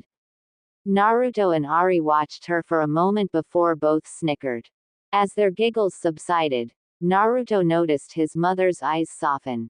I missed you a lot. When you didn't come back after dealing with the sage, I only assumed the worst. I just couldn't take your position no matter how much others insisted. Sochi, Ari blinked as Naruto took a piece of her hair and held it to his lips. Ari watched her son for a moment as Naruto closed his eyes. For Naruto, the demonic essence that resided in this hair was calming. He gently chuckled to himself. I missed you too, Ka-chan. I was too complacent. I overestimated myself against Hagoromo and I paid the price for it. All my time in the sea I thought about you and the rest of Makai.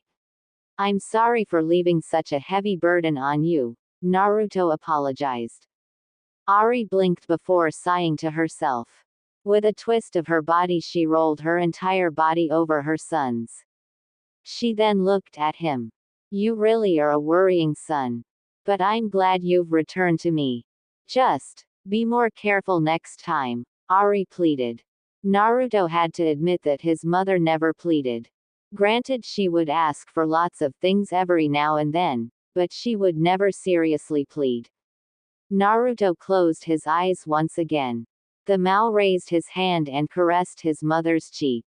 I promise. I'm here to stay this time, Naruto responded. Ari merely nodded and leaned forward. Saya didn't know why her mama and dada were suddenly hugging tightly with their faces so closely knitted together. She was only aware of the warm, demonic essence that told her to stay near it.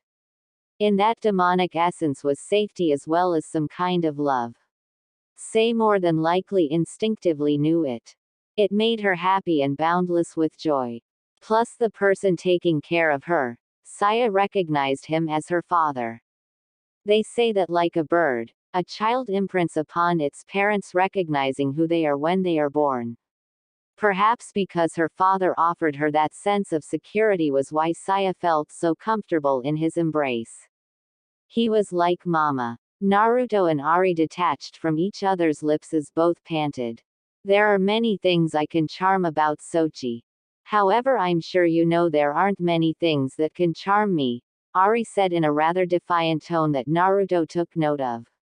He rolled his eyes before smirking.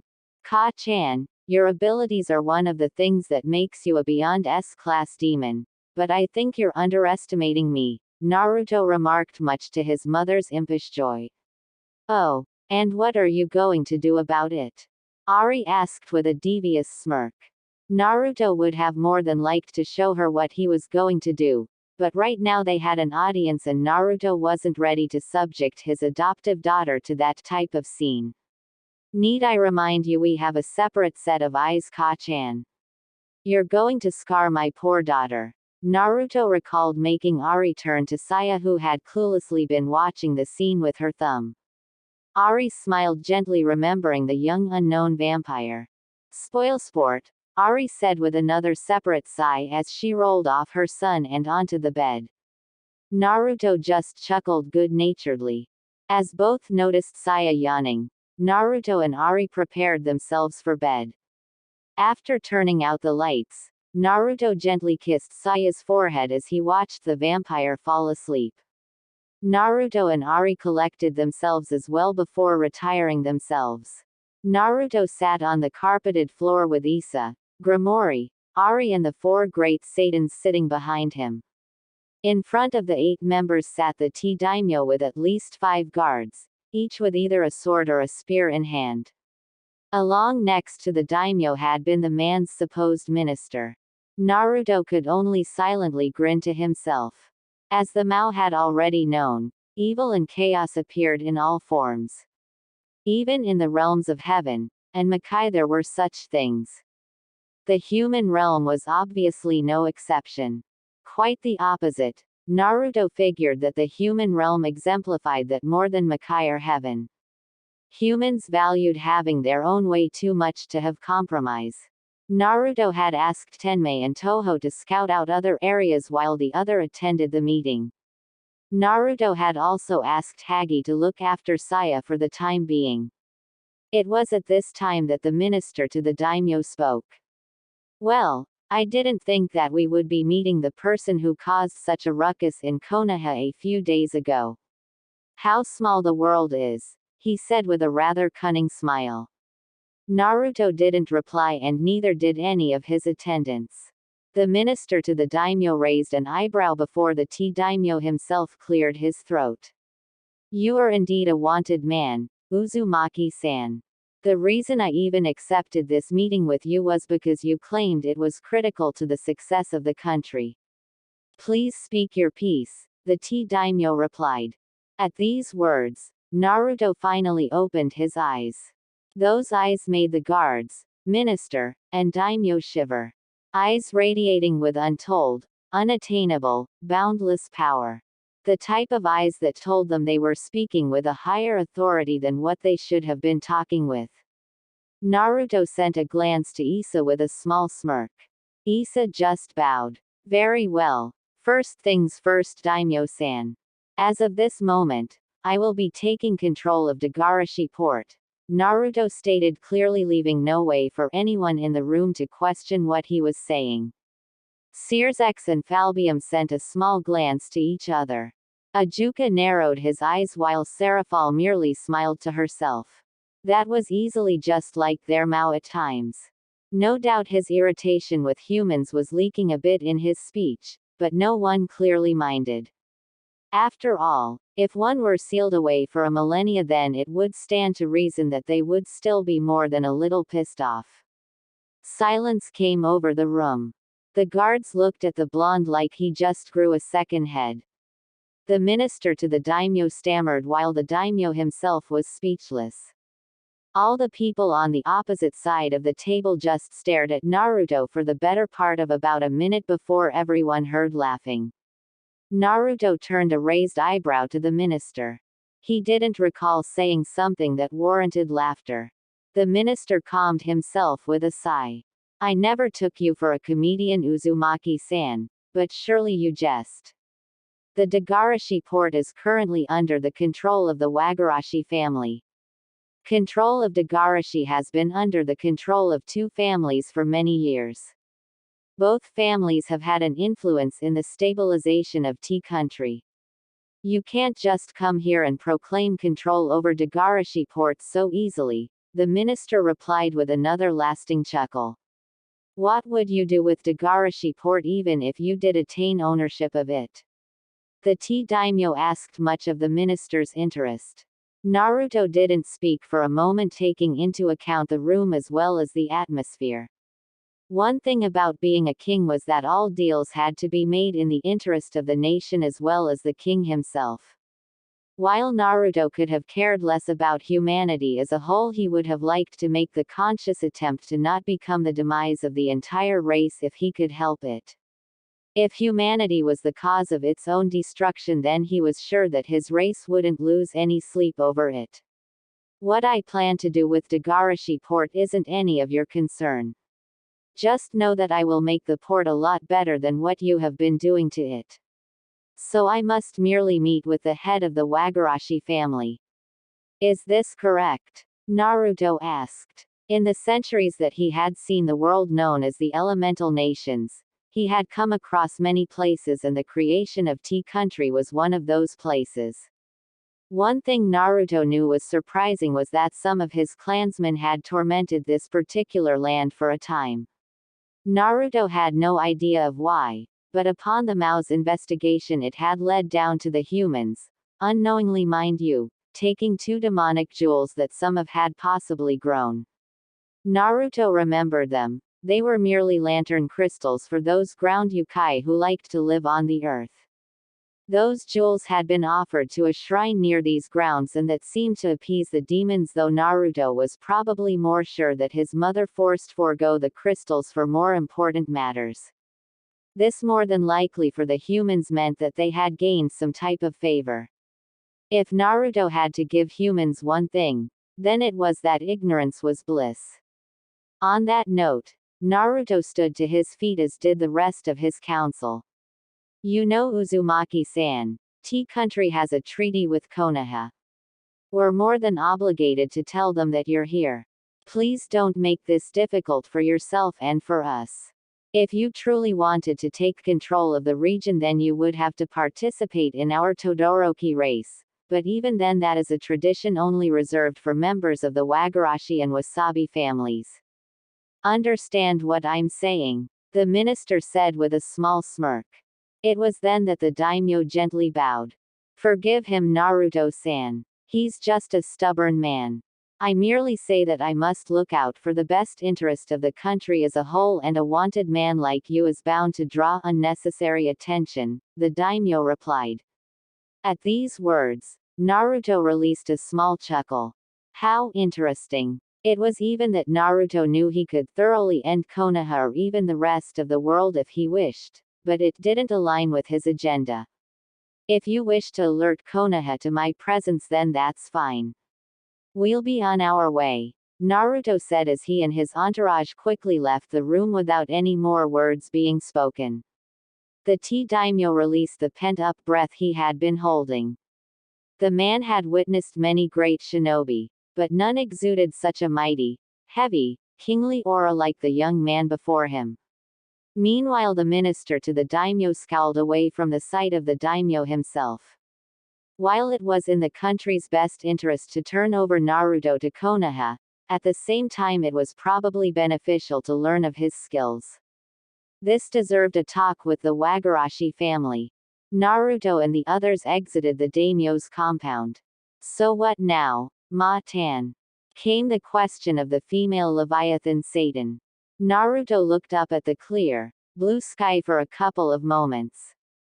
Honestly, from the couple of interactions we've had with humans, I am still impressed by their hubris, Falbium replied with a small look of indignation.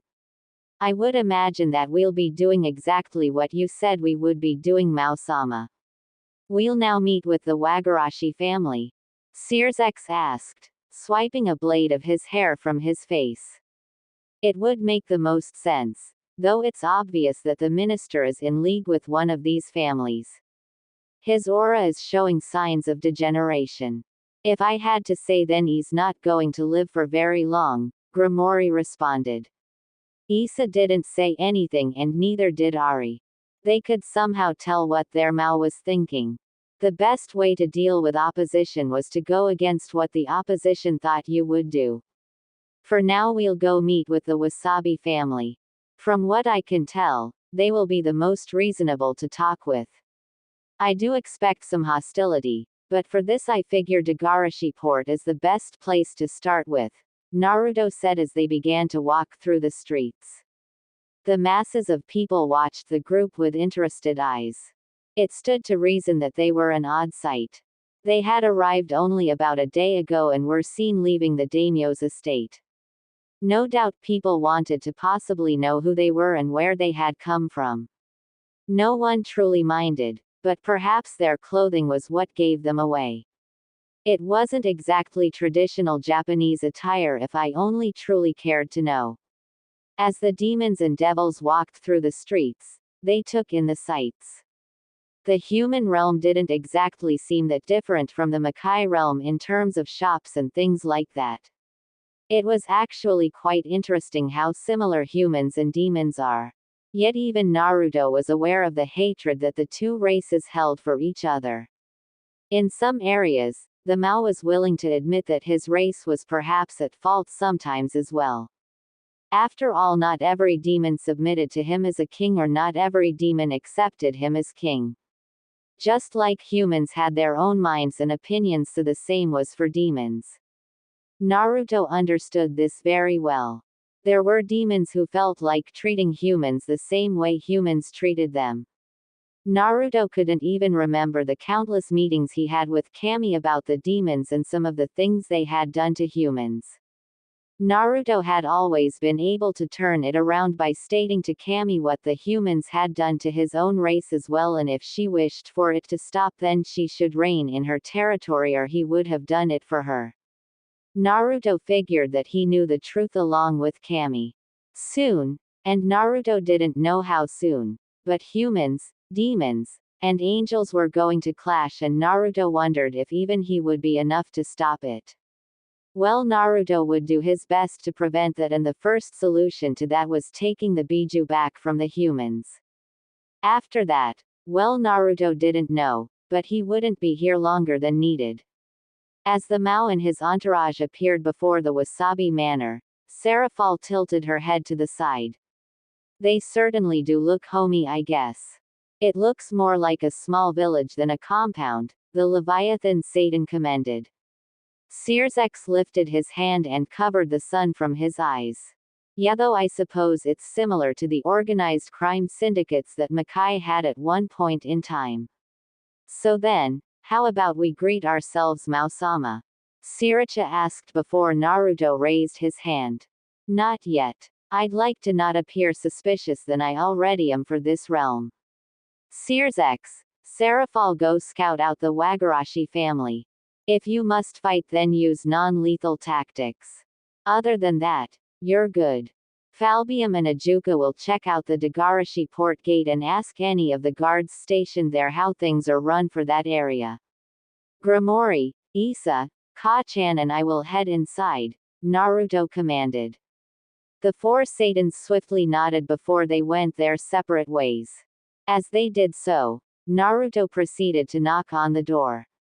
It is more than likely that they will have the same reaction to your plans, Mao-sama, Gregory remarked. Naruto was already aware of this, but it was somewhat comforting to know that he wasn't the only one thinking that. Naruto merely nodded, but he and the others straightened up when the door opened. What do you want? Asked a gruff voice from behind the door. Naruto quickly answered, deciding not to waste any more of his time. Tell your boss that I would like to speak with him, Naruto replied quickly. The person behind the gates raised a small eyebrow. He then sighed. If you're here to talk about your payment for protection services, then go to the Wagarashi family. Dagarashi port isn't under the ownership of Joroku Kumacho. If you have complaints, then take them to those bastards, he sneered before shutting the door. Naruto blinked while Issa folded his arms at the blatant disrespect. Gregory shook his head while Ari huffed. Nice guy, Ari decided to comment. Naruto and his group agreed with her before they saw Ari sigh. I would only do this for you, Sochi, Ari said while Naruto chuckled. Looks like his mother was going to use that ability. Of course, considering she was a fox yokai, then it stood to reason that it would have been a part of her nature. Issa and Gromori watched intently as Ari knocked on the gates. The head gates opened. Look, I told you to get lost. Are you hard of hearing, Ing? The person behind the door shuddered as Ari winked playfully. Now please be reasonable. We really need to see your boss. So would you be a cutie and let us in? Ari asked with a beautiful smile. The person gawked. This woman was beautiful. Actually, she was beyond beautiful. She was gorgeous. No, not even gorgeous. She was exquisite. No, not even exquisite. She was divine. Everything about her seemed perfect.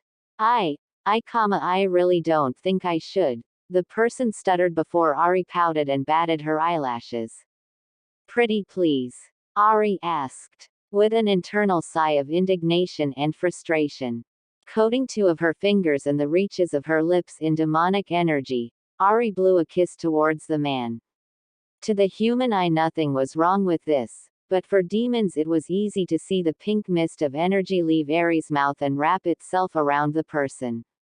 His eyes slowly flew downward to being lidded. His guard dropped. No doubt for Ari it was unpleasant to use this ability on anyone, especially a human. She had long since given up using this ability of hers, as it was the reason she had many problems which still existed today. Her use of this technique was only for more important circumstances. Besides, she didn't really feel the need to use it anymore. Well, I guess I can let him know. What did your group say it was? The guard asked with a sharp blush on his face. Issa and Gromori shook their hands. It seemed that still the technique was as lethal as the day Ari had created it. No doubt her liberal use of the technique itself was probably for reasons such as this. You can just call us the Society, Ari said with a smile before the guard walked away with a sharp nod. Naruto, Issa, and Gromori could just see the bright red flumes expunging from the man's skull. Ari set her gaze open to the three men before smirking. Gromori couldn't resist a chuckle. It's been a while since we've learnt Ari's Mirioku, charm, techniques. If I recall, the last person you used that on was Wukong-san back in Makai about 3 millennia ago for a bet, Gromori guessed while Ari held her hand up. Guilty as charged. I'd rather not let things get more complicated than they already are. We'll meet with Sochi's interests and then we'll move on to the next order of business. If I can be fair, this realm isn't the best for sustaining the life energy of demons. The energy that surrounds this atmosphere is very odd. Though I suppose chakra is a lesser form of demonic energy, so it stands to reason that it would be an odd feeling, Ari responded. Now that Gromori and Issa were aware of it, Makai didn't necessarily have the Earth's bright, yellow sun. Makai's sun was more crimson, just like the blood that shaped a couple of rivers, but then again these types of things were probably what makes the Earth different from Makai. I do feel it as well. Though I have been to the human realm countless times, their sun still weakens me a little bit. Just a minor inconvenience at best, Issa remarked. Gromori chuckled to himself before everyone heard the door open. Joriko Kumacho will see you. But keep in mind that he has a guest at the moment. Make yourself brief, the guard said, unlocking the door. Naruto gave a small smirk as he walked inside. Ari, Gromori and Issa followed behind him. Hagi and Benalana watched as Saya crawled along the ground to Rias. Her incoherent sounds only made Rias giggle more, though it was true that the daughter of Grimoire and Venelana wasn't capable of coherent speech either. Perhaps the two would become good friends in the future. So you've looked around and she really doesn't belong to any of the clans? The brunette maiden of destruction asked while Hagi leaned himself against the wall. Ever since he had been given the task of guarding the Demon King's daughter, he had taken the liberty of researching as much as he could about the unknown vampire. Unfortunately, there wasn't much to know. She wasn't from any of the clans as the clan leaders had spoken about, and she didn't have the natural physical highlights of a vampire child. In all likelihood, it's possible that she is a human-turned-vampire or the product of a human-vampire taboo. Or, there are possibilities that she is a descendant of his blood, Hagi remarked. Venetian didn't give any intent that she had been affected by his words, but her thoughts had suddenly been jumbled, if only slightly. Watching Saya play with Rias and their toys, Venelana couldn't deny it. It was certainly possible. She could have the blood of a true Beyond S-class demon. The blood of the very first vampire king, Alucard.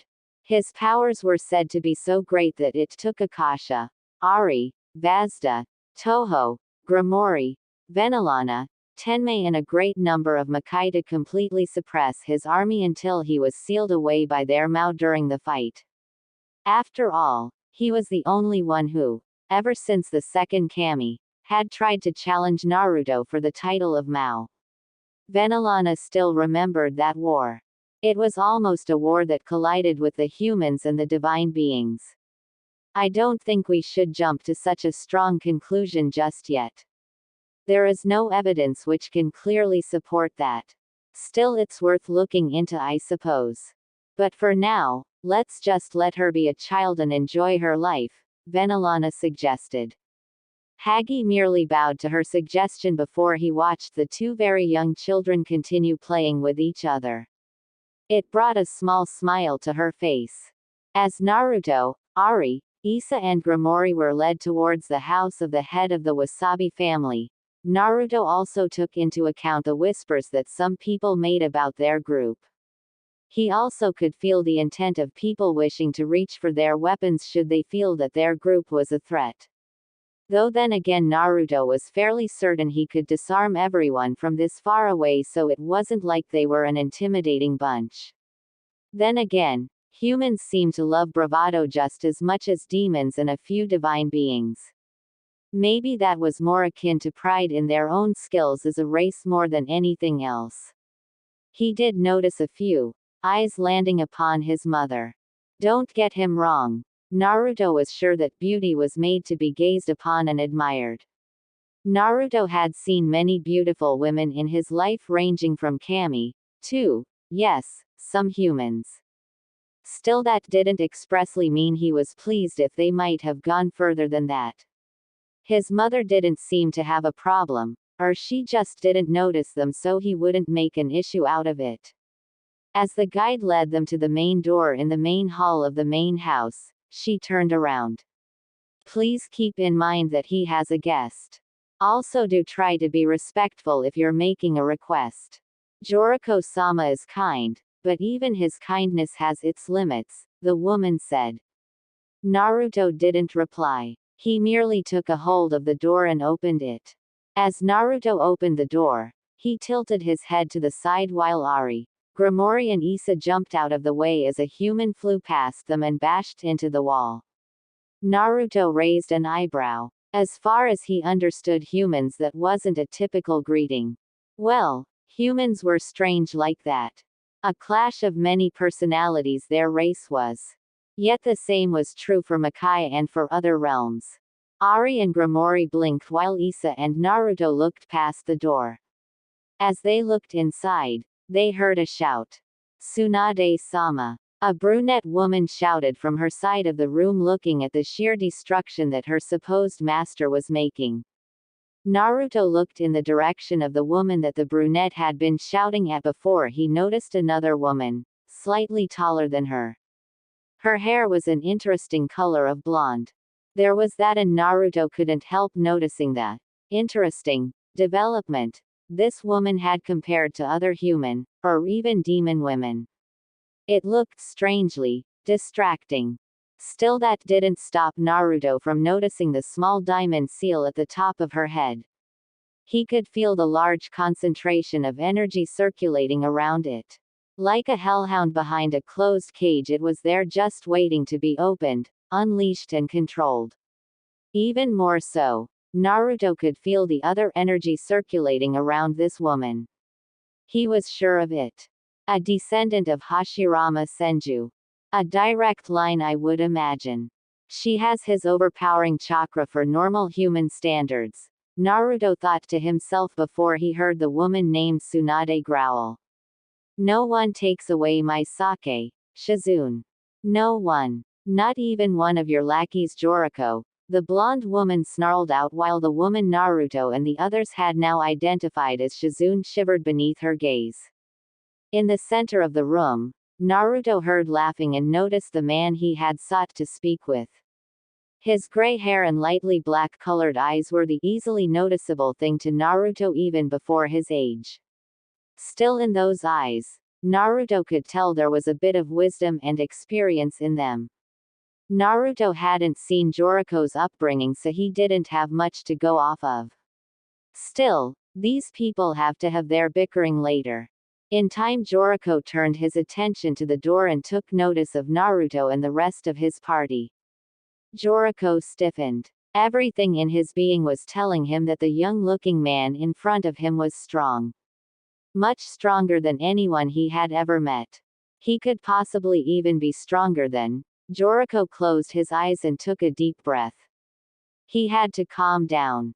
He couldn't afford to lose his senses to such an overwhelming presence. So, this was Uzumaki Naruto, supposed clansman of the Uzumaki clan and wanted to be the man of Konoha for mysterious reasons. Joriko couldn't resist the smirk that came to his face. Looks like this day has brought many interesting things. I presume you to be Naruto Uzumaki? Joriko asked with a small, welcoming smile. Tsunade quickly paused before turning around. Her eyes stared into Naruto's for but a moment. So this was the container for the Kyuubi that had gotten away from Konoha. Tsunade remembered running into her old teammate, Jiraiya. He had told her what Sarutobi had told him about the incident. It had saddened Tsunade that Minato was gone. He was a good friend, albeit an idiot at some specific times. Still, the blonde man had a very interesting place in Tsunade's heart. Now that Tsunade thought about it, this young man looked just like Minato, only more serious. Was that what Tsunade should have used? Regardless, she could feel immense power not just from him, but also from his party. That woman behind him looked quite strong despite her delicate frame. Then there was that red-haired man and the dark-haired man.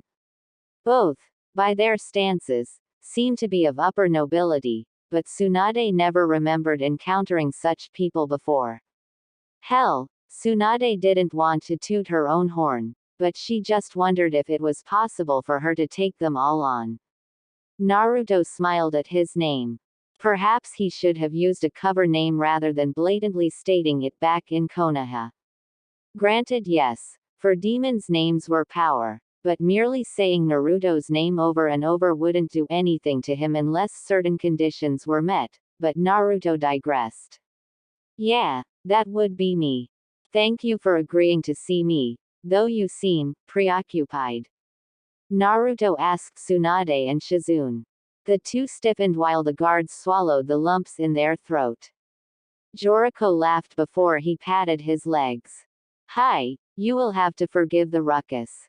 It's not every day I get to meet an old friend of mine, Joriko calmly said, to which Naruto nodded. He took a step forward. The guards quickly began to organize and clean up the mess while setting down mats for Naruto, Ari, Grimori and Issa to sit on. Naruto took the offering and sat before Joriko. Tsunade-sama, what should we do? Alert Konoha. Shizune whispered to her master's ear. Tsunade bit her lower lip. She had run away from Konoha. In her eyes, she didn't have an obligation to tell them anything, and yet, such a power couldn't just go around unchecked. Tsunade knew that the most. Who knew what this young man's agenda was? Tsunade glared as she noticed Naruto turn a slight gaze to them. It only told her that he had heard Shizune's whispered comment. Tsunade knew she had to trust her instincts. She really didn't want to fight this man. No, we'll wait, Tsunade remarked, shocking her traveling partner. However, Shizune didn't say anything else as the two women sat quietly. This seemed important. I see. Well, I think it's always nice to have friends, Naruto replied. Joriko nodded his head before clearing his throat. May I get you anything before we begin? He asked. Naruto turned back to his group for any wants. They didn't seem to want anything, so Naruto turned back. No thank you. We appreciate the offer, but we'd rather not waste any more of your time than we already are, Naruto responded. Joriko exhaled a small sigh before motioning one of his servants over. He whispered in his ear before the man left. After a few minutes he came back with a bottle and a small sake cup. He poured the sake into Joriko's cup and then excused himself. Joriko took a sip. Very well. Let us speak. What would you like to say? Joriko asked. Naruto closed his eyes for a moment. The air in the room was tight. In fact, for some others it was suffocating. That wasn't any different for Tsunade and Shizune. The former could feel the bead of sweat drop from her face. I'll make this simple. I will be taking control of Dagarashi port from both the Wagarashi and Wasabi families before the end of this week, Naruto stated, or rather dare some people say commanded. Tsunade raised an eyebrow while Shizune gasped. Murmurs could have easily been heard over the subordinates, and Naruto could tell the people eavesdropping behind the doors were shocked as well. The only one who seemed to be taking the surprise well was Joriko, yet Naruto could tell that he was unnerved. His grip on his sake cup had tightened slightly and his seating had become more rigid.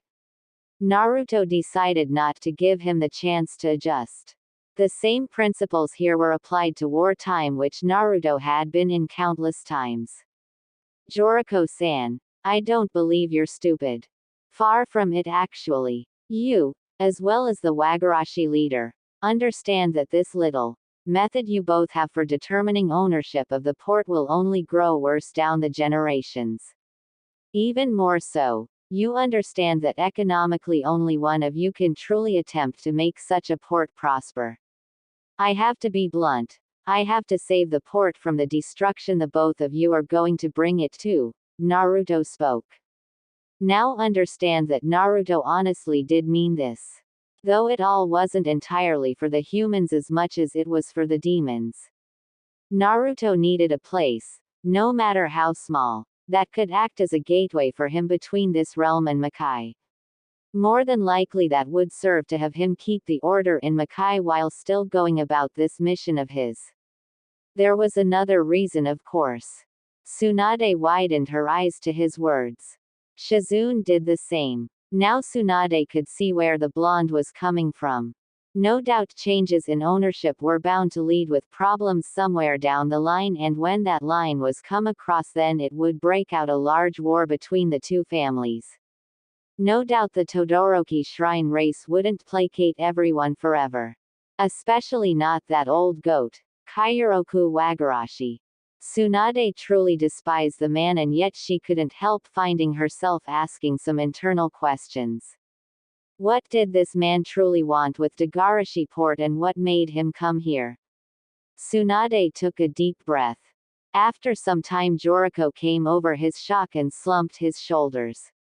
Uzumaki-san, I wouldn't expect you to know the great and tragic history of the Wasabi and the Wagarashi families.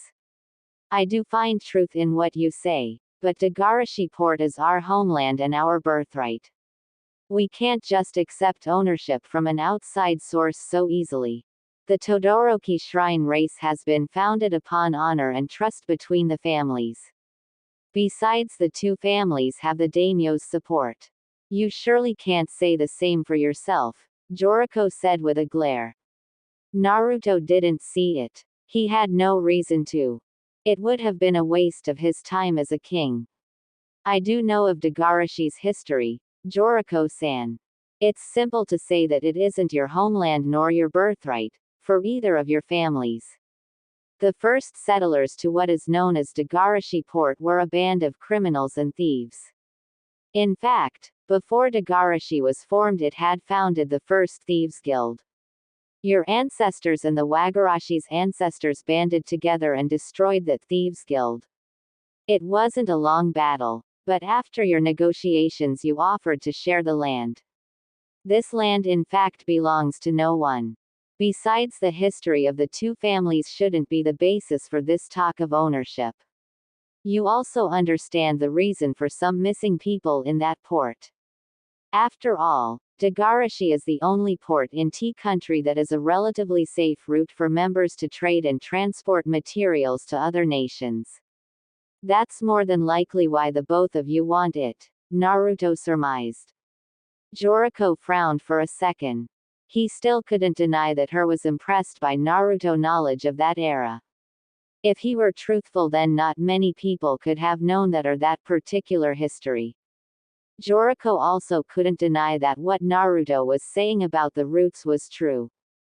Joriko took a sip of his sake and exhaled a breath. You came to be stating this for a reason, I would assume.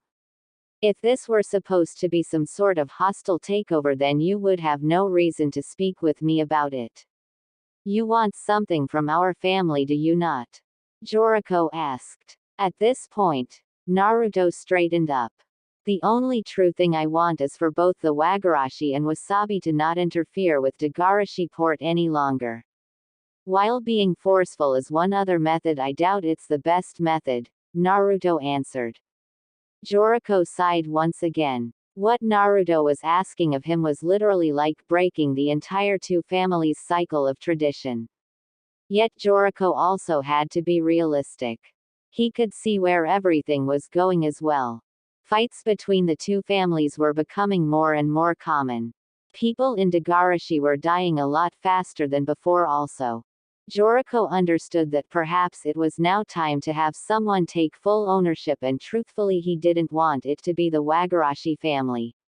Hell, already having them in that position currently was leaving a bad taste in his mouth. Still, what could a wanted man from Konoha exactly want? You are demanding many things, Uzumaki-san. However, I know nothing about you or your intentions. This would be a different story if Tsunade was asking me, but how do I know that you aren't the same? Joriko asked. Ari, Gromori and Issa remained silent, but they watched Naruto's reaction steadily. Naruto chuckled. Truly, if there was ever one good thing in humanity, then it would probably be this man. Suddenly everyone was on edge as Naruto stood to his feet. Naruto turned back to Issa, Gromori and his mother. Come on, we're leaving. We'll meet with the Wagarashi next. No doubt that will be a more hostile setting than what we got here, but it's better than just leaving it alone. Let's go, Naruto said as he walked towards the door. Joriko and Tsunade noticed that the others with him obeyed as they got up, bowed, and proceeded to leave the room along with Naruto. Just a moment, Uzumaki-san. You didn't answer my question, Joriko urged, making Naruto pause. He turned around and merely offered a foxy smile. Joriko widened his eyes to that smile. It was then that he understood. This young man, being could have taken Dagarashi Port away from Tea country, the Wasabi family, and the Wagarashi family if he so desired even at this moment. In fact, he could very well destroy everyone in this country. The only thing stopping him is benevolence. Joriko took a deep breath. This young man was serious. Thank you for your time, Joriko-san, Naruto said as he closed the door. As he closed the door, Naruto took notice of the servants stumbling to move themselves out of his way in relative surprise. Naruto ignored them as he and the others went off and out of the Wasabi compound. Upon Naruto's leaving, everyone in the room felt the ominous and powerful pressure in the room subside. People began to fall to the knees while Joriko placed a hand over his face. His hand felt wet. From his face. Was this sweat? Had the boss of the Wasabi family actually been sweating slightly? Such an immense aura. Meanwhile, Tsunade stood to her feet and narrowed her eyes. It was probably for the best that she didn't get involved, but damn it if this didn't intrigue her. She could feel more power in that man than in her grandfather, Hashirama Senju, the very first Hokage of Konoha. It was like she was swimming in an endless ocean of abundant energy. There was literally no beginning to it and no end to it. No, Tsunade couldn't let him leave that easily. She had to know. Something made this man dangerous, and she knew it wasn't the fact that he held the Kyuubi inside himself. There was something else there.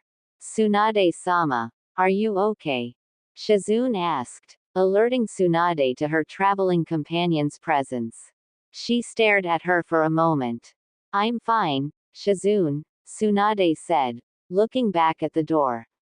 Don't do it, Tsunade. Don't get curious with him. He's beyond our understanding.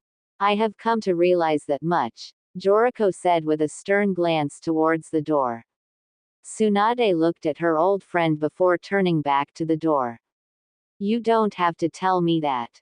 I know that more than anyone.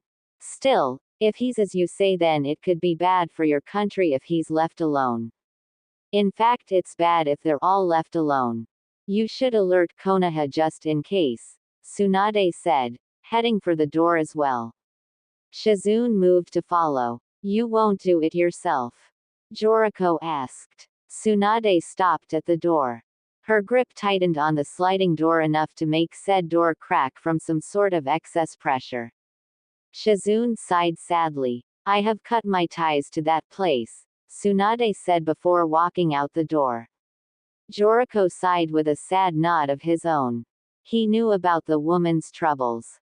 Obviously death followed around her like a plague, but he also had faith she would get out of her slump someday. All it would take was some time.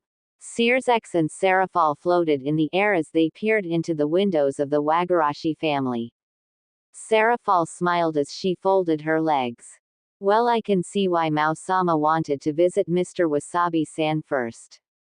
This place doesn't look like much fun. What do you think they do here? Serafal asked while Searsex sighed as he folded his arms. Hey, I bet they do a lot of interesting things. Though I think we're going to have to tell Mao-sama about that other thing some of the demons have been doing, Searsex said, making Serafal stiffen. That didn't sound like a pleasant conversation. The Leviathan Satan leaned up and scratched her head. That sounds about right. Still, I wonder where that man was carrying that woman off to. They both looked so happy, Serafal said, making Lucifer Satan place a hand over his mouth to stifle a chuckle. It was then that Searsex felt his body shiver. With a small grin, he quickly held out his hand and focused his demonic energy. Quickly a white orb appeared after some time. Searsex, Serafal, how did the scout go? Came the voice of their Mao. The two Satans nodded before Searsex spoke. Well, Mao-sama, the place is very well guarded. Many humans litter the place, but it's just as well that the place smells of blood in some areas. No doubt you may have a confrontation. Well, if you want it to go that far, Searsex spoke to the white orb. Quickly Serafal made her presence known as she made Searsex squirm when he bashed her cheek into his own. The guys also like to get into a lot of sword fights. You can even hear the swords from out here, and even some of them are shouting like a gong in the palace. It's like done over and over, Serafal said, waving her hands for emphasis, though the Searsex knew Naruto couldn't see it. He only sweat dropped. One day he'll probably have to show Serafal a couple of things.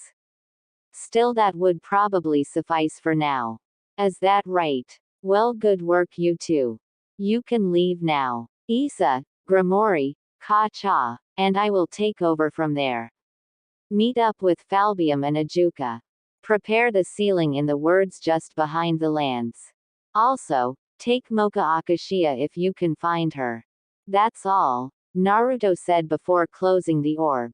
Sears watched the energy disperse before patting Seraphal's shoulder. Shall we go? Sears asked. Serial grinned before happily nodding as the two Satans flew off into the distance. Meanwhile, Naruto turned around. I appreciate you letting me bring Mocha, Issa. I'd rather not keep her cooped up in her room, Naruto said, which only made Issa shake his head. I do agree that Mocha could stand to get out a little more. I only worry about her controlling her power while around humans. This is her second time interacting with them, and even then her first time wasn't the best from what you remember, Issa answered. Naruto nodded. He did remember that time, and it was actually a time that he would have rather liked to forget. It actually involved itself with a rather rogue demon-angel hybrid that Naruto knew was more than likely walking around the world like an idiot. Honestly, Eva couldn't have chosen a better demon to have an affair with than Sparta. If worse comes to worse, then I'll deal with it. You have my word, Naruto said with a grin. Issa folded his arms, but didn't stop returning the smirk. I have faith that you would, Mao-sama, Issa remarked. Naruto's eyebrow twitched at the way Issa said that, but he decided not to comment. Tsunade-sama, are you sure about this? Who knows what will happen, Shizune said while the blonde Senju knelt down and tied a scroll to a slug, a blue and white colored slug to be precise. Tsunade just narrowed her eyes in the forest that they were in before clearing her throat. This is the only thing I will do for Konoha. Oji-sama gave his life to peace for the world by capturing the Biju. If one really is roaming around, then Konoha needs to clean up its own damn mess. But I'm not getting involved any further. Come on, Shizune, we're leaving. Katsuyu, we're counting on you, Tsunade said to the small slug. Katsuyu quickly nodded her head as best she could. Hi, you can count on me, Tsunade-sama. I'll make sure to get this to Sandaime-sama, the small slug named Katsuyu said with a nod of her slimy head. She was ready to poof out before she turned herself into the direction of the tea country village. Katsuyu widened her eyes. So it seemed that the myths were true. A true demon was roaming around the created earth in his kingly presence. Should Katsuyu tell her summoner? Should she not? No doubt this message that the slug was delivering pertained to him, the demon king of Makai. Katsuyu always assumed he was just a folktale that her ancestors liked to tease the children about, but nothing could stop her quivering. How he hadn't crushed all those in his vicinity underneath his pressure truly showcased his benevolence. Tsunade-sama, Katsuyu said. Tsunade and Shizune looked down as they noticed Katsuyu looking at them. I have been in your service for, I believe, 16 years now. Please, don't get your village involved with this young man.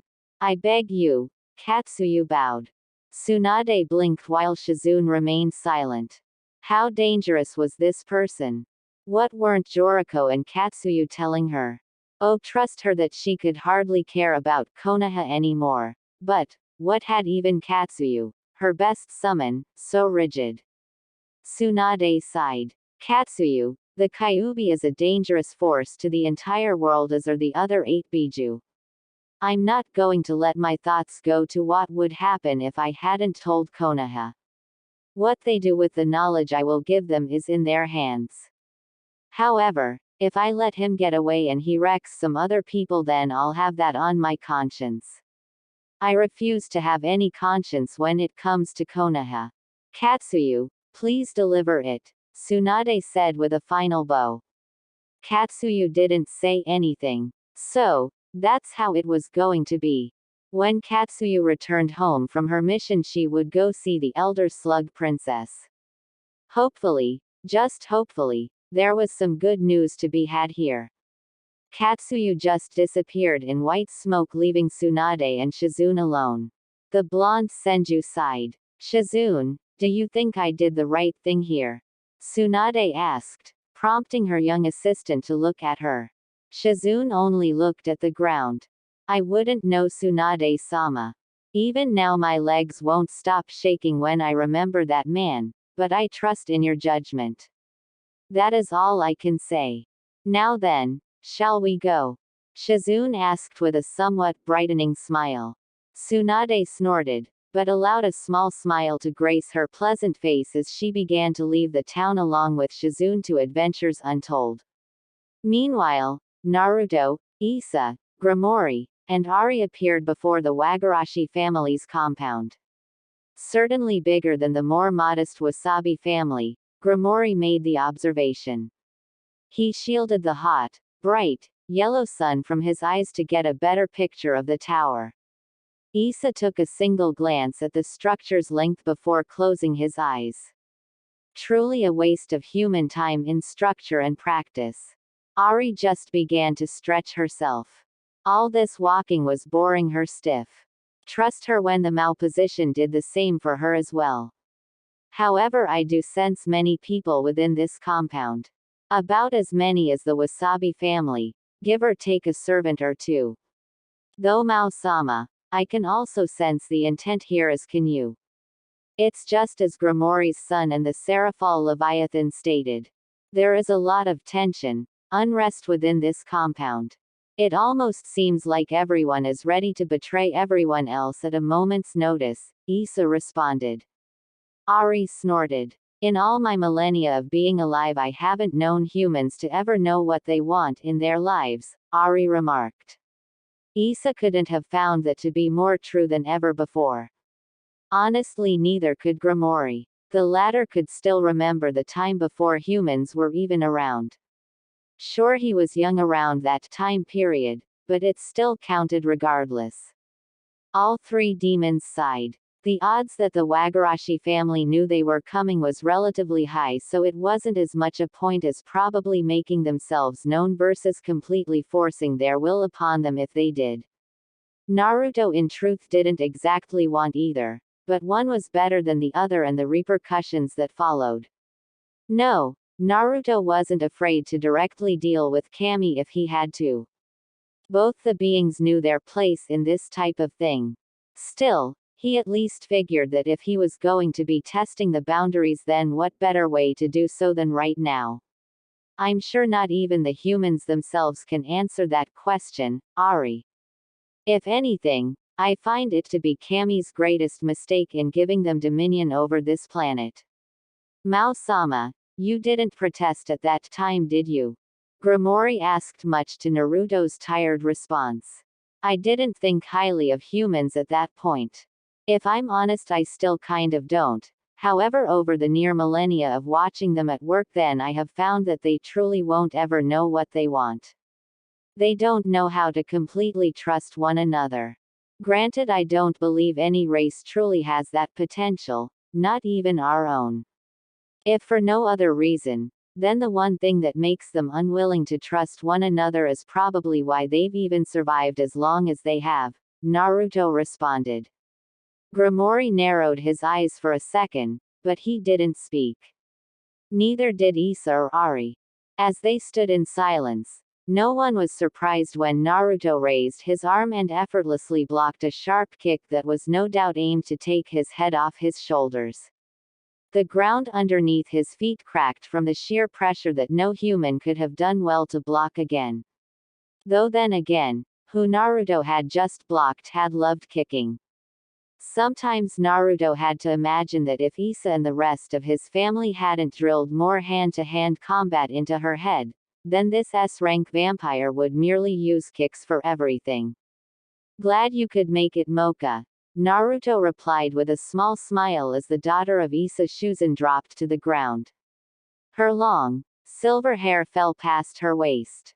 She glared up at him for a second with her dark, red eyes before a small smirk appeared on her face. I tried to be as early as possible. Also forgive the blunt entrance. I just wanted to make sure you hadn't gotten weak since you've been away. Sensei, Mocha said, standing at her feet. She quickly dusted off her pants before folding her arms. Issa quickly cleared his throat. Mocha, remember to be respectful, Issa warned with a small glare over his daughter's form. Mocha was ready to nod, but a hand from Naruto stopped her. It's fine, Issa. I do have to treat Mocha a little differently. She is the first person I actually decided to teach some of my demonic arts to. Granted, I know I expressly forbade her from using them if it wasn't a major issue, Naruto said with a raised eyebrow.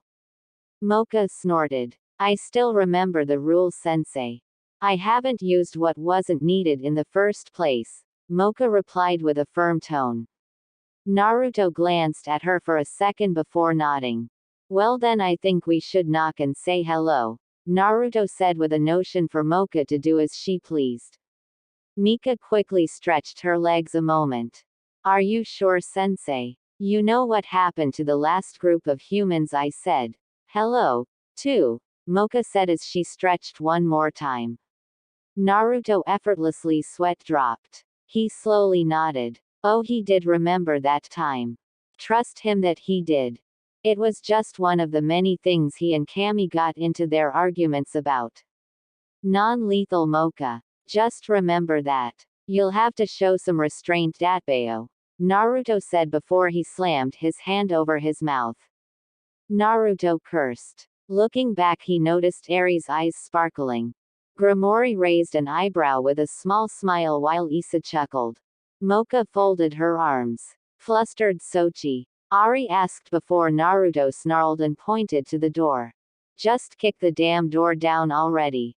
Naruto growled, much to everyone's amusement, but Mocha merely nodded and took a small step forward. She raised her foot into the air. With a sharp, intact breath, she extended her foot into the door, releasing every bit of pent-up demonic energy she held in her body as the doors exploded off their hinges and into the Wagarashi courtyard. Guards stood baffled by the display as the broken doors picked up dust. As the dust began to settle, everyone watched a young teen woman make her appearance. Her silver hair and red eyes were the most startling features to everyone there. She smirked. That smirk seemed to unravel everything as the guards shouted at one another. Man after man lined up before Mocha. They unsheathed their swords before her. One smirked. You little bitch. You're going to regret doing that. He snarled before Mocha swiped a hand through her hair. The smirk fell from her face as she snorted. HMPH scum. Know your place, Mocha said before releasing a wave of demonic pressure. By himself, one of the guards watched as his comrades fell to the ground one by one. Each dropped their swords, making their sounds of metal ringing through the compound like a song of despair and hopelessness as the men fell to the pathetic ground they walked on. Mocha looked up at the last remaining man.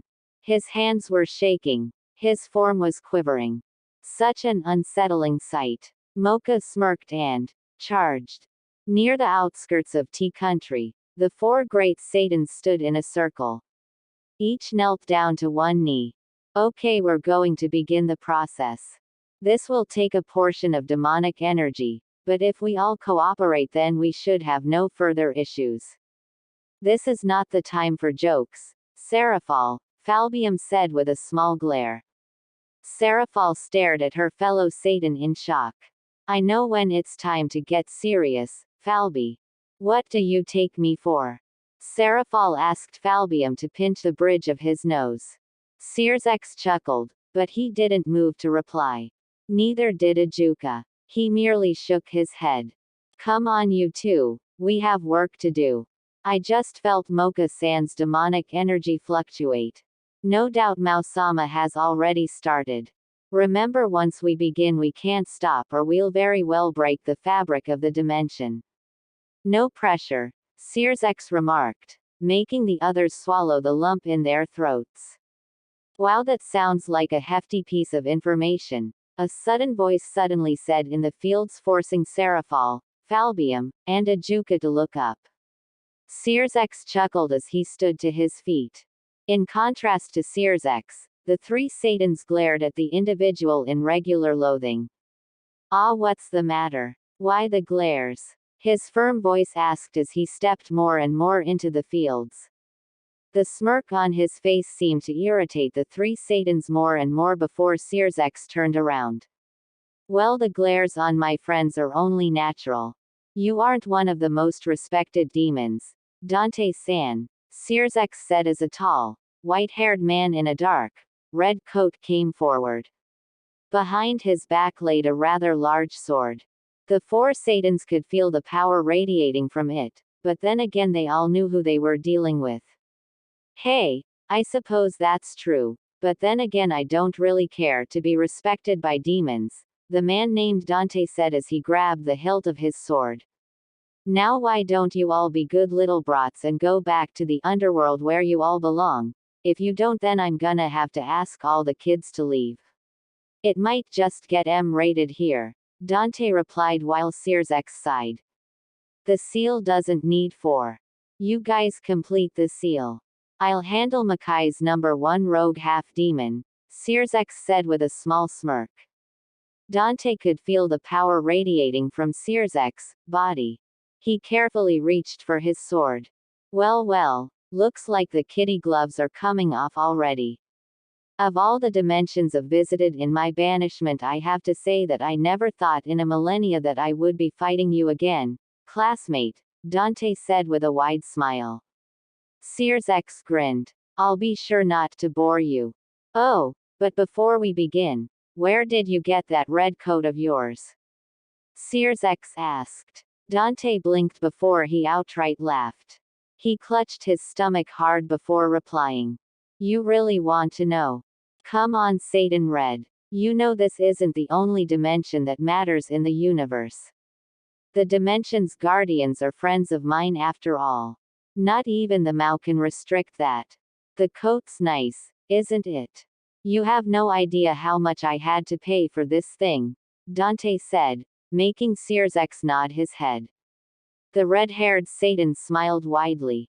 "Good. I'll have to take Graphia-chan after I take care of you," Sears said, making Dante's eyebrow twitch. "We'll see about that. Now if we've fulfilled our requirement for introductions, then let's bring the house down," Dante shouted as he unclipped his sword and with great speed charged at Lucifer Satan. Sears smirked as he held out his hands. Quickly a heavily dark energy encased in red energy made itself apparent. Seraphal widened her eyes while Falbium and Ajuka narrowed their own. Sears charged at Dante, kicking up the dust underneath his feet. Dante shouted as he held his sword overhead while Sears extended his hand. With a loud clash, Dante slammed his sword against Sears' abilities in the use of the power of destruction.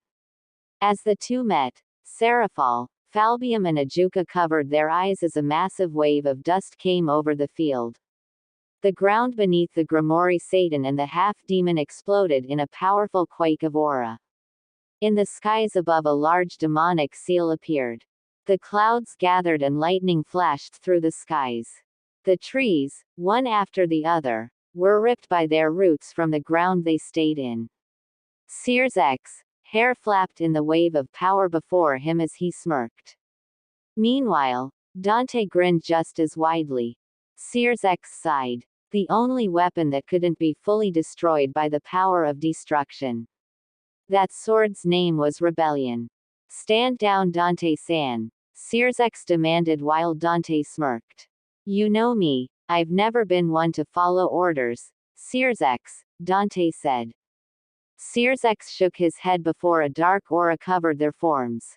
The black, dark skies stormed violently around the area before the arena that formed around them quickly exploded in a brutal, savage, aggressive burst of demonic prowess and mastery. "Then I'll make you follow this one, Dante-san," Sears replied. Dante snorted.